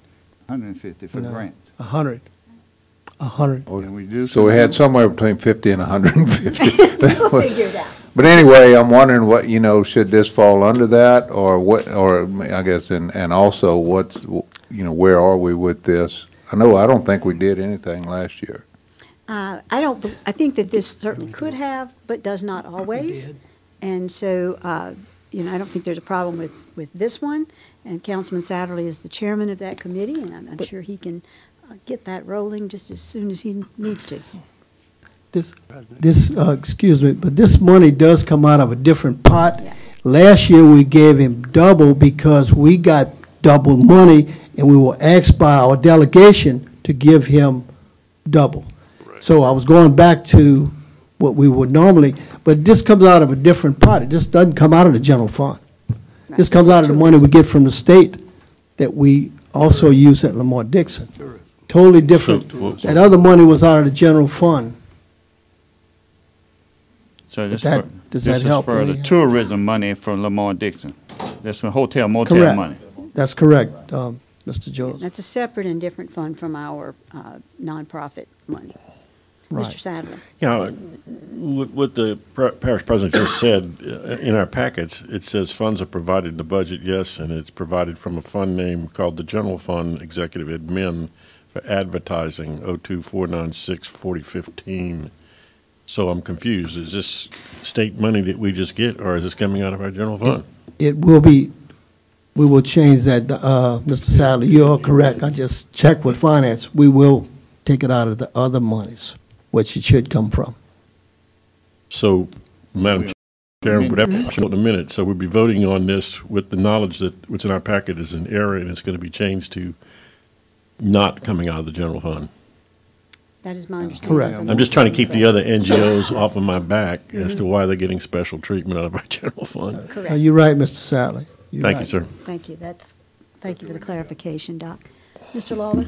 Yeah, what I see in the, where is it, it just scrolled on me. The corporation, it says in exchange for the value received, the corporation is going to provide jambalaya at various governmental, community, public functions in the name of and for the benefit of Ascension Parish. But we're paying them $20,000 and they're charging the citizens for the jambalaya also. No. That was a different, deal, Aaron. That's totally different. If I would call, they do National Prayer Day. I'm just going to name a few things. Okay. They do they feed our workers for the food distribution. We do quarterly. Anytime they ever call him for a nonprofit thing, they do it. It's a number. I mean, I think Ms. Kessler, didn't he give us a list a while back? I mean, I can get that believe he for did, y'all. sir, yes. But it's numbers. It's numerous. Charity. Numerous events that they do in a year's time. They've cooked at state associations, our legislative day, they've cooked at our state associations, they've cooked Veteran. at Yeah, they do at veteran. tourism functions, both at Lamar Dixon and other places around the parish and out of the parish. Mr. Matassa, I would suggest that next time we have this next year on the agenda, that someone here from the Sure, Jambalaya no Association be problem. here. That way they Yes, can ma'am. answer these kinds of questions for the benefit of the public. Okay. Any other, we have a motion and a second. Any other questions? Mr. Oliver? Do we need to make that, amend that motion that this would come out of the hotel motel fund That's- from Lamar That's what I Dixon? said. Yeah, that's I'm good in idea. motion. Good deal. That was in my motion. That was in Dempsey's motion. Okay, that'd be different. All right, Okay? then. Second. So we've got that. And Step up. any other questions? Any objections? Hearing none, that motion passes. Item number 12, a renewal of an agreement by and between Ascension Parish Government and Lisa C. Bailey, DDS, to provide dental services to jail inmates. The total amount of the contract is not to exceed $30,000. Motion. Hi, Chris. Second. Have a motion by Mr. Kluwat, a second by Mr. Lambert. Any questions? Any objections? Hearing none, that motion passes. Thank you, Christie. Item number 13, renewal of contract for medical services between Ascension Parish and Ty Gotro FMP-BC and Inmate Health Services to provide medical services to the inmates of the jail. Total amount of the contract not to exceed $49,500. Motion. Have a motion by Mr. Second. Kluwat, a second by Mr. Cagnolotti. Any questions? Any objections? Hearing none, that motion passes. Thank you all. Item number 14, renewal of the professional services contract with Centos Corporation to provide industrial uniforms and other clothing items and flight supplies to various departments throughout the parish. So moved. Have a motion by Mr. Lambert and a second by Mr. Cagnolotti. Any questions? Any objections? Hearing none, that motion passes. Item number 15, a contract renewal between Ascension Parish Government and the Total Efficient Energy Solutions for the maintenance of generators located at various locations around the parish for a not-to-exceed amount Motion. of $49,900. Have a motion by Mr. Kluwat, a second by Mr. Dempsey Lambert. Any questions? Mr. Joseph? Yeah, on these generators, that's all the generators we have around the parish for the emergency situation, like Backups. the The facility. the water tower and all those things, Yes. and the building. We still have some generators to get, like, we have the money. We were trying to figure out how to do the the engineering on them for like the water company and stuff like that, but we have the grants and the money to get the generators for those places. So William is putting it all together right now. Yeah. Okay. Hope they No. have everything straight for the hurricane season for sure. All right. Thank you. Any other questions? Any objections? Hearing none, that motion passes. Nice to have you with us, sir. Yes, ma'am. Thank you. Mr. Hardy. One more. All right, next one, number 16, change order number 1 to the original contract between Rescom and Ascension Parish Government to complete the circuits of lighting at the governmental complex for an additional $7,780 for a total contract amount of $37,600. Motion. Likewise. Second. Motion by Mr. Lawler, second by Mr. Cagnolati. Any questions? Any objections? Hearing none, that motion passes. Great to see another young fellow in front of us. Wow. All these folks. Right. Change page here. Number 17, our monthly report from Ms. Toledo on those items that were passed by this council and are being reviewed regularly, the SSA recommendations. Toledo, thank you so much for being here. Thank you. Good evening. Good evening. I'm so excited because we have a lot of great updates. A lot of things are moving forward. The first topic is reorganize and stabilize parish government. I'm excited to say that we have implemented the classification plan, which is the title and salary plan that has been implemented into the parish system. So excited about that. So thank you. Thank the finance team for helping human resources really get that squared away and addressed. The second is develop a performance management system and revise personnel policies. As you know, we have the committee reviewing the policy manual now. We had a meeting today. So far, we've had about 5 meetings. It's an ongoing and slow process. We're currently on the portion of vetting performance management options. So when we do present the manual to President Matassa, he'll have viable options to suggest to the council. Our target is the end of May for committee completion, and then the document goes to President Matassa for review. So we seem to be on schedule. We've been having some fun times in the committee, going back and forth and really challenging ourselves to come up with the best and brightest ideas for the parish employees. We also have the safety committee that is working on their document. Also, I want to mention and keep reminding you guys, it's the first safety manual that the parish will have, and it's a requirement of the charter. So, you know, we're really excited about it. We have some great people working on that particular manual, and we'll also have, hopefully in the next update, the target date to have that document completed and prep for administration and council. Number 3 is improve productivity through mandatory leadership and supervisory skills training. I'm excited to announce today we had our first new hire orientation, and it's day 1 of a 2-part two-day training class.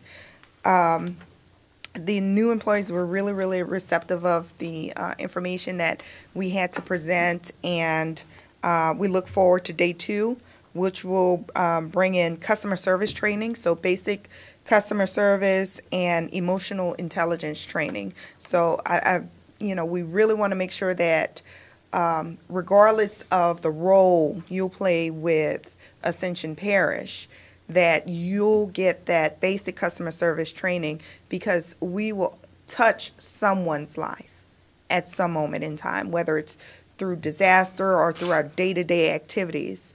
Our citizens are looking for support from our employees, and we're trying to maintain a plan where they're giving them that support as well. So excited about customer service tomorrow, safety, and benefits. So tomorrow they'll get all of the information on their benefits, how to apply, who to seek out for information. So really trying to round out the day with a feeling of completion when they leave orientation.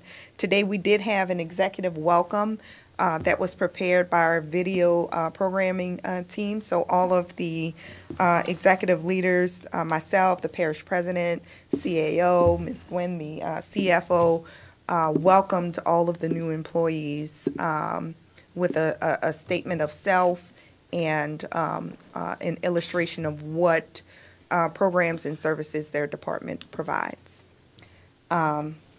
We also conducted ethics training today for DPW East. We had 80 participants on this day alone. We are returning again tomorrow to get the remainder of DPW East.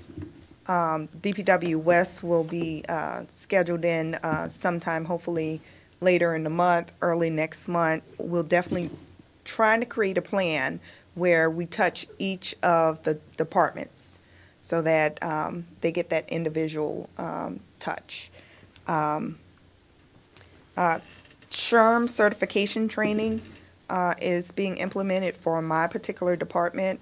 That's the Society of Human Resources Management. I have 2 employees that will be participating in the training. And next week, our safety manager will be at LSU for a 1-week recertification training. That means by the end of the summer, my entire team will be certified in their subject area. So, they're putting forward the work and the effort. We're seeing a lot of changes, but we also recognize that there's a lot of work ahead of us. Number 4 is ensure all new employees meet minimum qualifications. We've just completed a pilot program for a standard field and administrative interview guide. We received really good feedback. It created a standard format for interviewing candidates for our roles. We'll be preparing a formal training for all leaders to get certified in behavioral interviewing skills. So now that that pilot program was successful, we'll bring in all the leaders, make sure they're properly trained on behavioral interviewing.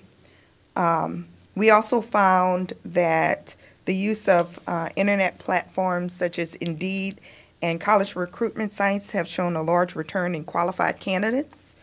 We're getting local candidates now that we've never had access to before. And we're seeing that quality come in consistently, regardless of the role we post, whether it's professional in nature or more blue-collar work. They're pouring in with talented individuals from around the parish. We will continue to search for additional platforms that will allow for targeted recruitment of veterans, minorities, candidates with disabilities, and technical and university graduates.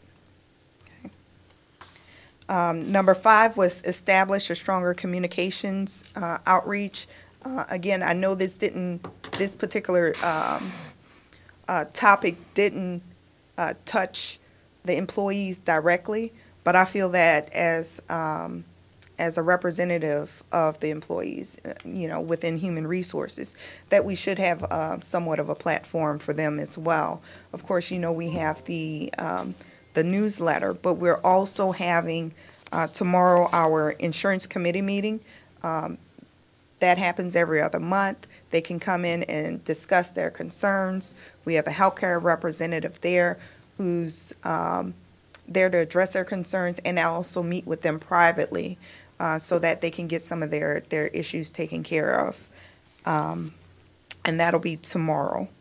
And number 6, continuously evaluate and upgrade parish standards, regulations, and operations. With the classification plan completed, we've begun a job description workshop, It's targeted to be completed by the end of April, to later be submitted to President Matassa for final approval. So that's been going great. We've been getting a lot of great responses from the leaders in the departments, and we're looking forward to more changes to come. Thank you very much. So that was a great report. Obviously, I want to congratulate you on having your first orientation today and for certifying your entire team. Thank you. Extremely impressive. Thank you. Does anyone have any questions of Toledo? Mr. Dawson? Well, thank you, Toledo. And I want to congratulate you and the administration for, that you worked towards implementing these ordinances that we had and the recommendations. I had I think I wrote down, I didn't write down everything that you talked about, but I had some, it looked like we checked off all the boxes except the salary plan. Can you tell me where we are on the salary plan? The salary plan has Yes. been implemented along with the titles. It has been implemented, you said? Yes, sir. All of So the it's supposed roles. to come here for adoption. The salary plan was adopted with the title plan. With So- the title plan. Oh, okay. adopted it.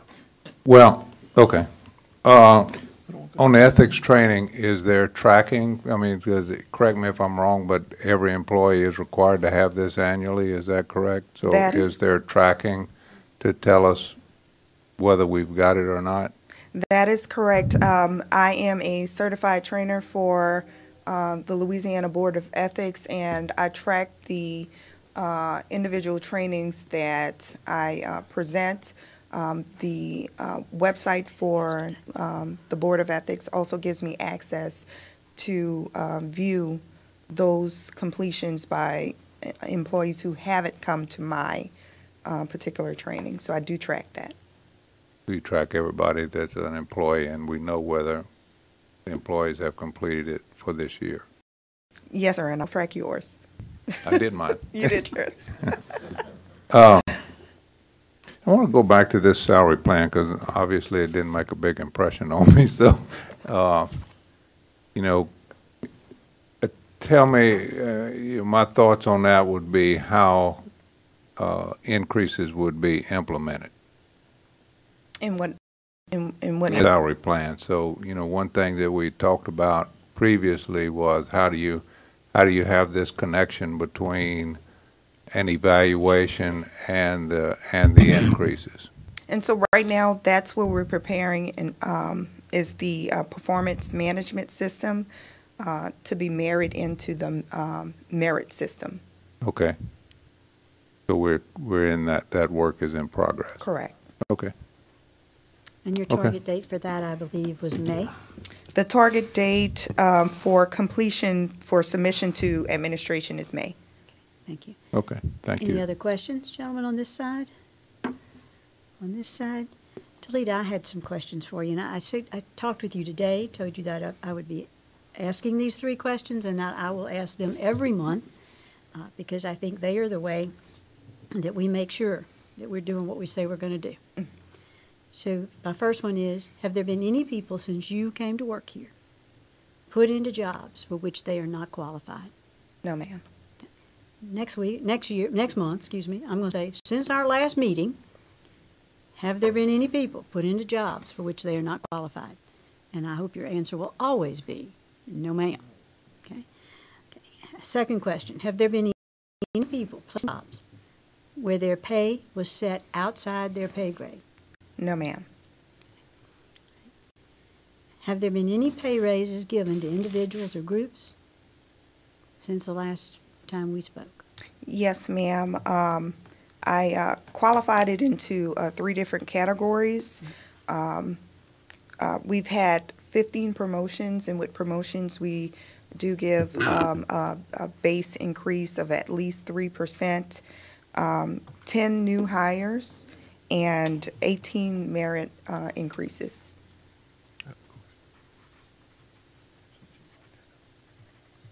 Okay, I'm writing that down, so we'll have a We'll kind of have a running tally as we go. Okay? Thank you so much. I appreciate you getting those answers for me.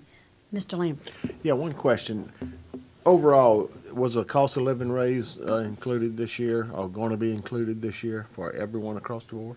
It is not. Our cost of living adjustments are dedicated for our scale, so it won't go to the employees directly, and that was what was agreed upon through this SSA study. So it allows for more growth for the employees. So once we put the performance management system into place, the employees can grow with the scale, so they won't continuously get frozen into their roles. So there'll be quite a few that won't get a raise this year at all. There are some employees that are currently frozen, yes. All right. Mr. Lawler? What, and I don't know if you know this off the top of your head, is the highest percentage raise or salary increase that we've given the past month? I don't, I wouldn't be able to answer that Okay. without it in front of me. So do get back with us about what those merit increases were. What were those merit increases? What were the percentages Yes, around ma'am. those increases? Mr. Joseph? And, Ms. Taylor, I'm just going over what Todd asked the question, but most of those that have been froze, they are at the top of their salaries? Yes, yes, sir. The majority of the employees will come back into scale, hopefully with the next COLA adjustment, which is the scale adjustment. But we do have some that will be frozen for quite some time.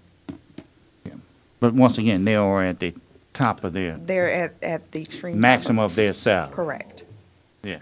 Some even exceed their range. Yes. Okay, thank you. Mr. Sadler? Yes, Talita, in lieu of Mr. Rue's retirement, are we engaged right now in a national search for his replacement? I would actually refer that to President Matassa. We have been meeting at DPW and we're putting together a plan, and at this time we are not, but we are, we're putting together a working plan and see how that works out. When we have that completed shortly, we will get it to you. So the only remaining comment I have is a question about job qualifications. Those that match up to the current job that we have approved. So we have, for example, what does our DPW director, what is the job qualification? What is our, all those high-end positions? Have we created and approved job qualifications for those folks? And that's the process that we're going through right now with the job description workshop. So many of the roles have changed even in the last 3 or so years. They've evolved into something different or slightly different or a more efficient role. And so the job description should actually reflect that. And I've been working with the department heads to revise those job descriptions. We're about maybe 33% through a lot of the meetings with the leaders of the various departments to get that completed. Once completed, again, it's submitted to administration for approval. Don't be confused by my question. It's not about job descriptions. It's about qualifications. And from the day we started with SSA, my goal has been to ensure the people of this parish that the people who are hired for jobs are hired not only to a job that they understand, because the description is well written. Correct. But for which they are qualified. Correct. In whatever level of the administration or the employees. So I'm asking you, where are we on job qualifications? The job qualifications are and that's one of the reasons we need the job descriptions. When you start to talk about educational background or experience level, how many years of experience are required, I really need to deep dive into what that role will entail. Sure. And so that's why those job description workshops are so important. Again, the roles have changed throughout the years, so the the job qualifications of today may not be as fruitful as the job descriptions that we want to create. And so that's the task that we have. Again, the target is end of this month, to have met with all of the department heads, to have submitted the documents to President Matassa for final approval as well. Very good. Thank you very much. There are some other priority recommendations that were not dealt with tonight, but we can catch those at the next meeting because I'm about to lose everybody here. I'll remember to double back on those next time. But Talita, thank you so much for your very thorough report. Item number 18, the monthly contracts report. Ms. Sandra.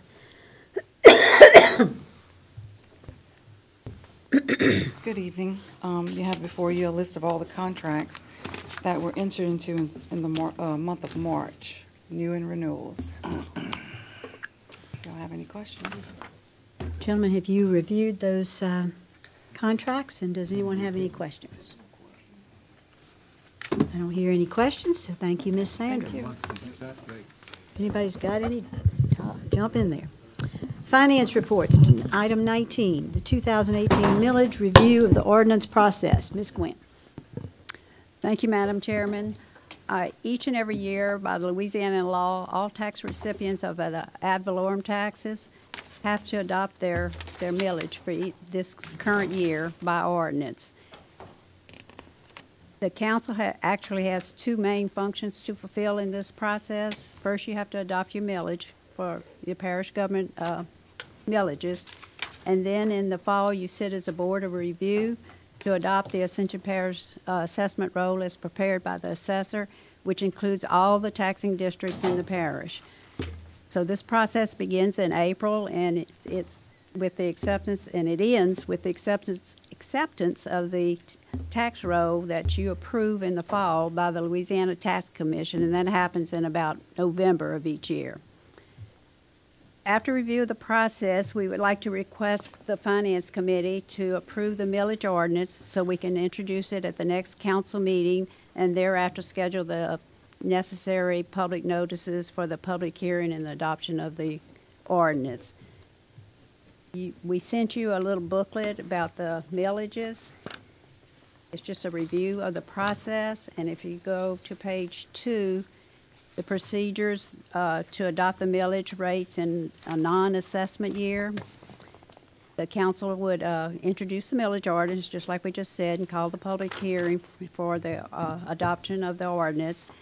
At a council meeting, you have to conduct the public hearing and adopt the millage ordinance in accordance with the Louisiana Constitution, all applicable laws and provisions, and the provisions of the Home Rule Charter governing the same. And thereafter, we have to certify it by an affidavit. That's the secretary of the council would do all that, attesting that the council went through the procedure required by law. The next reassessment year would be 2020, so we'll skip over that. And then we'll go to page 3. And item Roman numeral number 3, the parish council, as the governing authority of the parish, sits as a board of review and certifies the tax roll, like we just discussed, for all the taxing districts in the parish as prepared and presented to you by the assessor. Thereafter, a quietus is required. The parish receives the annual audit reports from the sheriff's auditor for the tax collection agency fund of the Ascension Parish Sheriff. And once I receive that, the treasurer of the parish will issue a quietus to the assessor on behalf of all the taxing districts, which basically states that the sheriff, as the tax collector, has exhibited satisfactory evidence that all taxes due as shown on the ad valorem tax rolls of Ascension Parish for the current year have been paid or accounted for by the sheriff. And then item 5 is the parish government taxing districts. These are all of your taxing districts and your current millage. All millages, all your parish millages are for 10 years except the constitutional millage, which is the general fund. ACUD number 1 has a 25-year, which will expire in 2031, and the Juvenile Detention Center has a 20-year, which will expire in 2032. The only one expiring this year, as you're well aware, is East Ascension Drainage. And then on page 4, just a couple of facts for you, which I'm sure you're familiar with by now. Ad valorem is according to value. Taxes are assessed a dollar amount according to the property values. And 1 mil equals 1/10 of 1 cent, or $1 per thousand of assessed value. And in 2017, 1 mil parish-wide yielded $1,219,304. All parish taxes are, all of our parish taxes are subject to homestead exemption. The 2.77 general fund ad valorem tax within the city limits reduces to 1.38 mils, and the taxable value equals the fair market value less homestead exemption. Property is assessed in 3 categories. The first one is real property, which includes your land and immovables. All land is assessed at 10% of fair market value, residential buildings at 10%, and commercial buildings at 15% of fair market value. The second category is personal property, and that includes your movables like equipment, furniture, and inventory. That's assessed at 15% of fair market value. And the third category is public service property. That's utilities.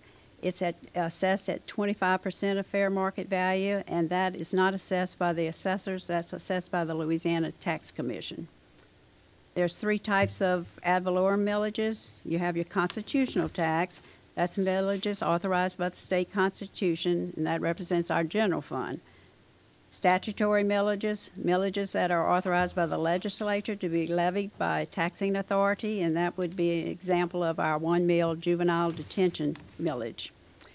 Voter-approved millages is the last one, and the millages are authorized by a majority of the electors in that taxing districts, and that includes all the rest of our parish millages. The next page on 5 is actually the ordinance that we would like for you to introduce at the next meeting.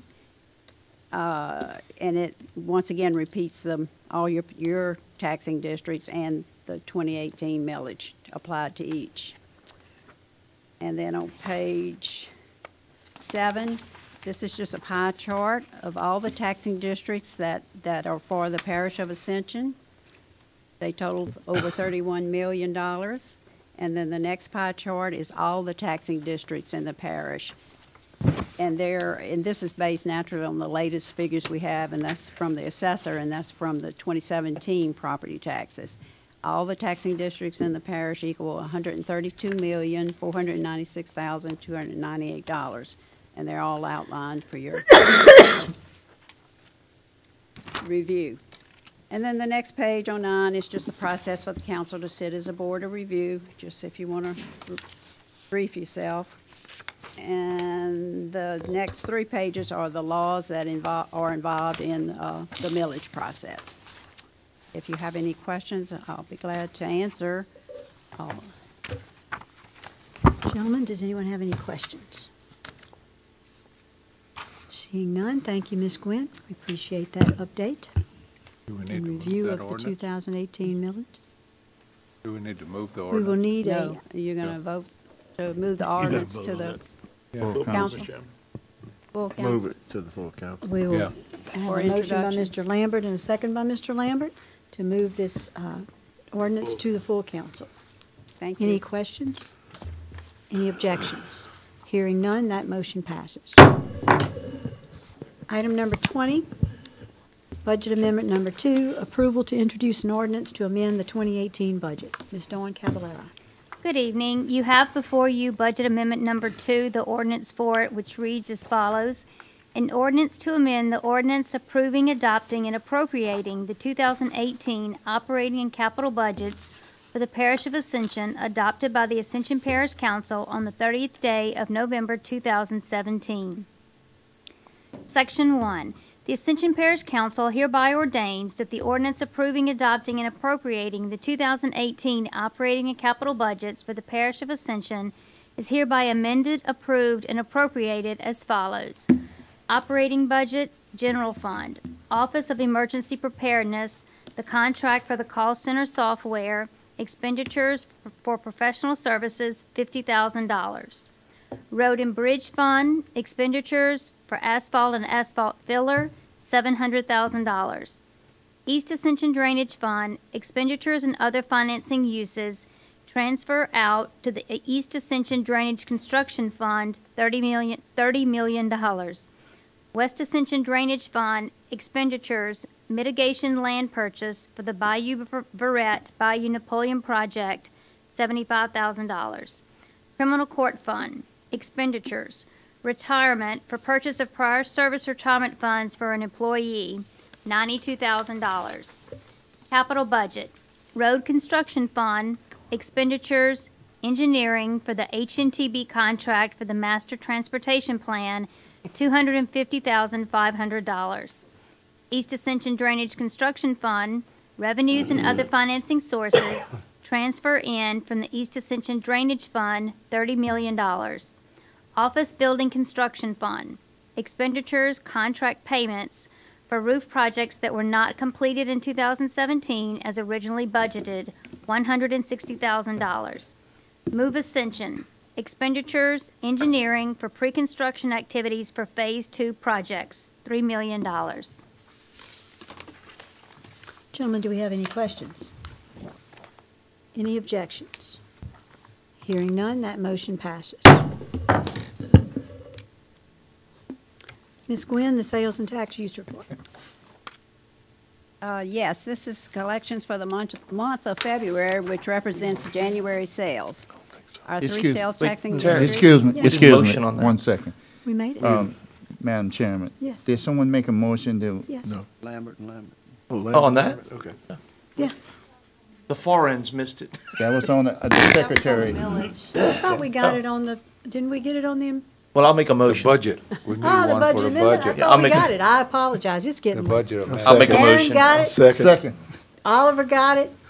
Any The two objections? ends. I think I asked for the questions and then I said, no objections. Yeah. Got you. Forgive me, gentlemen. It's getting late. No objections? That motion is officially passed. Thank you for catching that, whoever caught it. Now, item number 21, the sales and use tax report.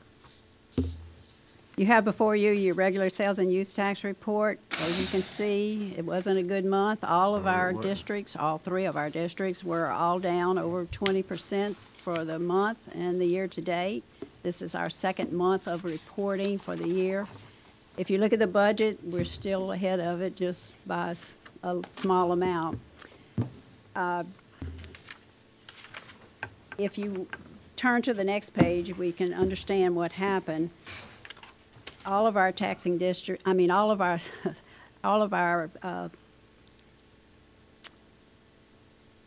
4 of these 8 the services were down: consumer, retail, motor vehicle, business to business, and the petrochemical industry. And you can easily tell what happened. It was most of it was in the chemical industry.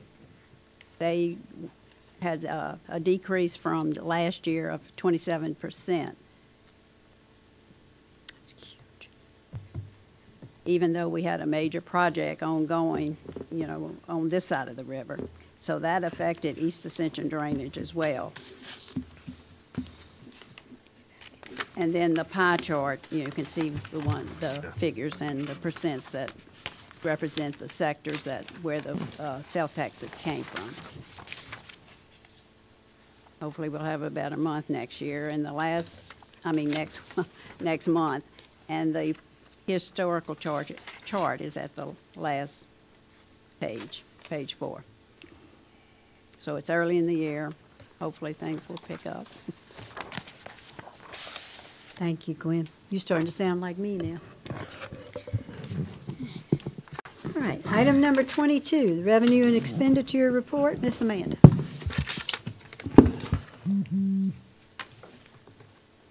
Good evening. Before you are the financial reports for the month of February 2018. Page 1, revenues are at 11.07%. Page 2, expenditures are at 23.13% at 16.66% of the year. On page 3 are charts that compare the year-to-date revenue and expenditure for both operating and capital to the budget. On page 4 and 5 gives you a brief explanation of the funds that are highlighted on page 1 and 2 that are under the budget for revenue or over the budget for expenditure by 5% or more. The last page reflects all checks issued in the month of January that were over 100,000 instead of February. That was a mistake. The January total was 896,714. The February total was $4,422,676. I don't have a list of that in y'all packet, but if y'all would like it, I can email each of you the listing of those checks. Please do. And if you have any questions, I'll be happy to answer. We'll look forward to having that emailed to us. Thank you so much. Any questions, gentlemen? I see none. Item number 23. Tonight, I do want to make mention to you that Ms. Joan is not here. She had a death in her family this morning, and so Darylyn is here, and we send our condolences to Joan. Yes, ma'am. Thank you. Good evening. Bid items. To accept the lowest responsive bid. Item number A, Gradall XL 3300 Series V Telescoping Boom Excavator. So move, Mr. Chairman. On March 14th, 2018, the Purchasing Department received 2 bids for the Gradall XL 300 Series 5 Telescoping Boom Excavator. After review, the Purchasing Department and East Ascension Drainage recommends accepting the lowest responsive bid submitted by Scott Equipment Company, and to authorize the parish president to enter into any applicable agreement or contract for this service. So move, Mr. Chairman. I have a motion by Mr. Dempsey Lambert, second by Mr. Todd Lambert. Any questions? Any objections? Hearing none, that motion passes. Item B, the Leboy Asphalt Distributor Truck. On March 14th, 2018, the Purchasing Department received 1 bid for the Leboy Asphalt Distributor Truck. After review, the Purchasing Department and East Ascension Drainage recommends accepting the lowest responsive bid submitted by Covington Sales and Service, and to authorize the parish president to enter into any applicable agreement or contract for this service. Motion. I have a motion by Councilman Todd Lambert. Second. Second by Councilman John Cagnolotti. Any questions? Any objections? Hearing none, that motion passes. Item C, Oak Grove Community Splash Park. On March 8th, 2018, the Purchasing Department received 2 bids for the Oak Grove Community Splash Park. After review, the Purchasing Department and Recreation Department recommends accepting the lowest responsive bid submitted by Francis Horticultural Services, and to authorize the parish president to enter into any applicable agreement or contract for this material. I'd like to apologize at this time. Originally, the paperwork read Purchasing Department and Department of Public Works. That document has been revised, and the new document will be placed on the parish website. Yes, sir. Mr. Kluan. Yeah, I'm just looking at the bids. What is this for? This is for repairs at the Oak Grove Community Park. Splash Because Park. you got 2 bids, the one we're accepting is at $68,000. Yes, sir. And the other bid is at almost $242,000. Yes, sir. I wonder if they read the same bid letter, you know what I mean? Yes, sir, I do. You know, that's 3 times. One of More them than didn't 3 make the job. times. Yes, sir. All right. Franchise. I hope that we're getting the 300 I can grand tell worth of you service that for the 68. Francis that's all. Horticulture is the company that put the park in. They've maintained it for a good many years, Yeah. and they are very familiar with that, so they know more about what is needed out there than the alternate company. Yeah, and I run into this a lot. Yes, sir. In my professional job, that the person that got either the big bid or the real low bid don't know what they're doing. you know, so I just wondering about that. It was a Yes, big sir. difference. Thank you, Randy. Mr. Satterley? Yeah, just a very quick comment. 174,000. We're lucky, Randy, we got two bids, because if we'd have got the 242,000 all by Right. itself, I'm wondering if this council would have just blanket approved because it's the only bid we got, Yeah, which is what we typically do. I question single bids. all the Scary. time. Thank you very much. Any other? I have a motion by Mr. Todd Lambert, Second. second by Mr. Cagnolotti. Any other questions? Any objections? Hearing none, that motion passes. Item D, a tandem dump truck, 4 units, Model T 440 series. On March 15, 2018, the purchasing department received 3 bids for the tandem dump truck, 4 units, Model T 440 series. After review, the purchasing department and East Ascension Drainage recommends accepting the lowest responsive bid submitted by Timmons International and to authorize the parish president to enter into any applicable agreement or contract for this service. Motion. I have a motion by Mr. Lambert, second by Mr. Dempsey Lambert. Any questions? Any objections? Hearing none, that motion passes. Thank you. Motion to adjourn, Mr. And Mr. Cagnolotti has made a motion to adjourn. I think we ought to stay a while. Just kidding. We have a second. We can all go home. We are. Except for the Y'all can't all utility go home, committee, they so have to we'll stay. start the meeting. That's what I just said. I'm gonna run as fast as I can.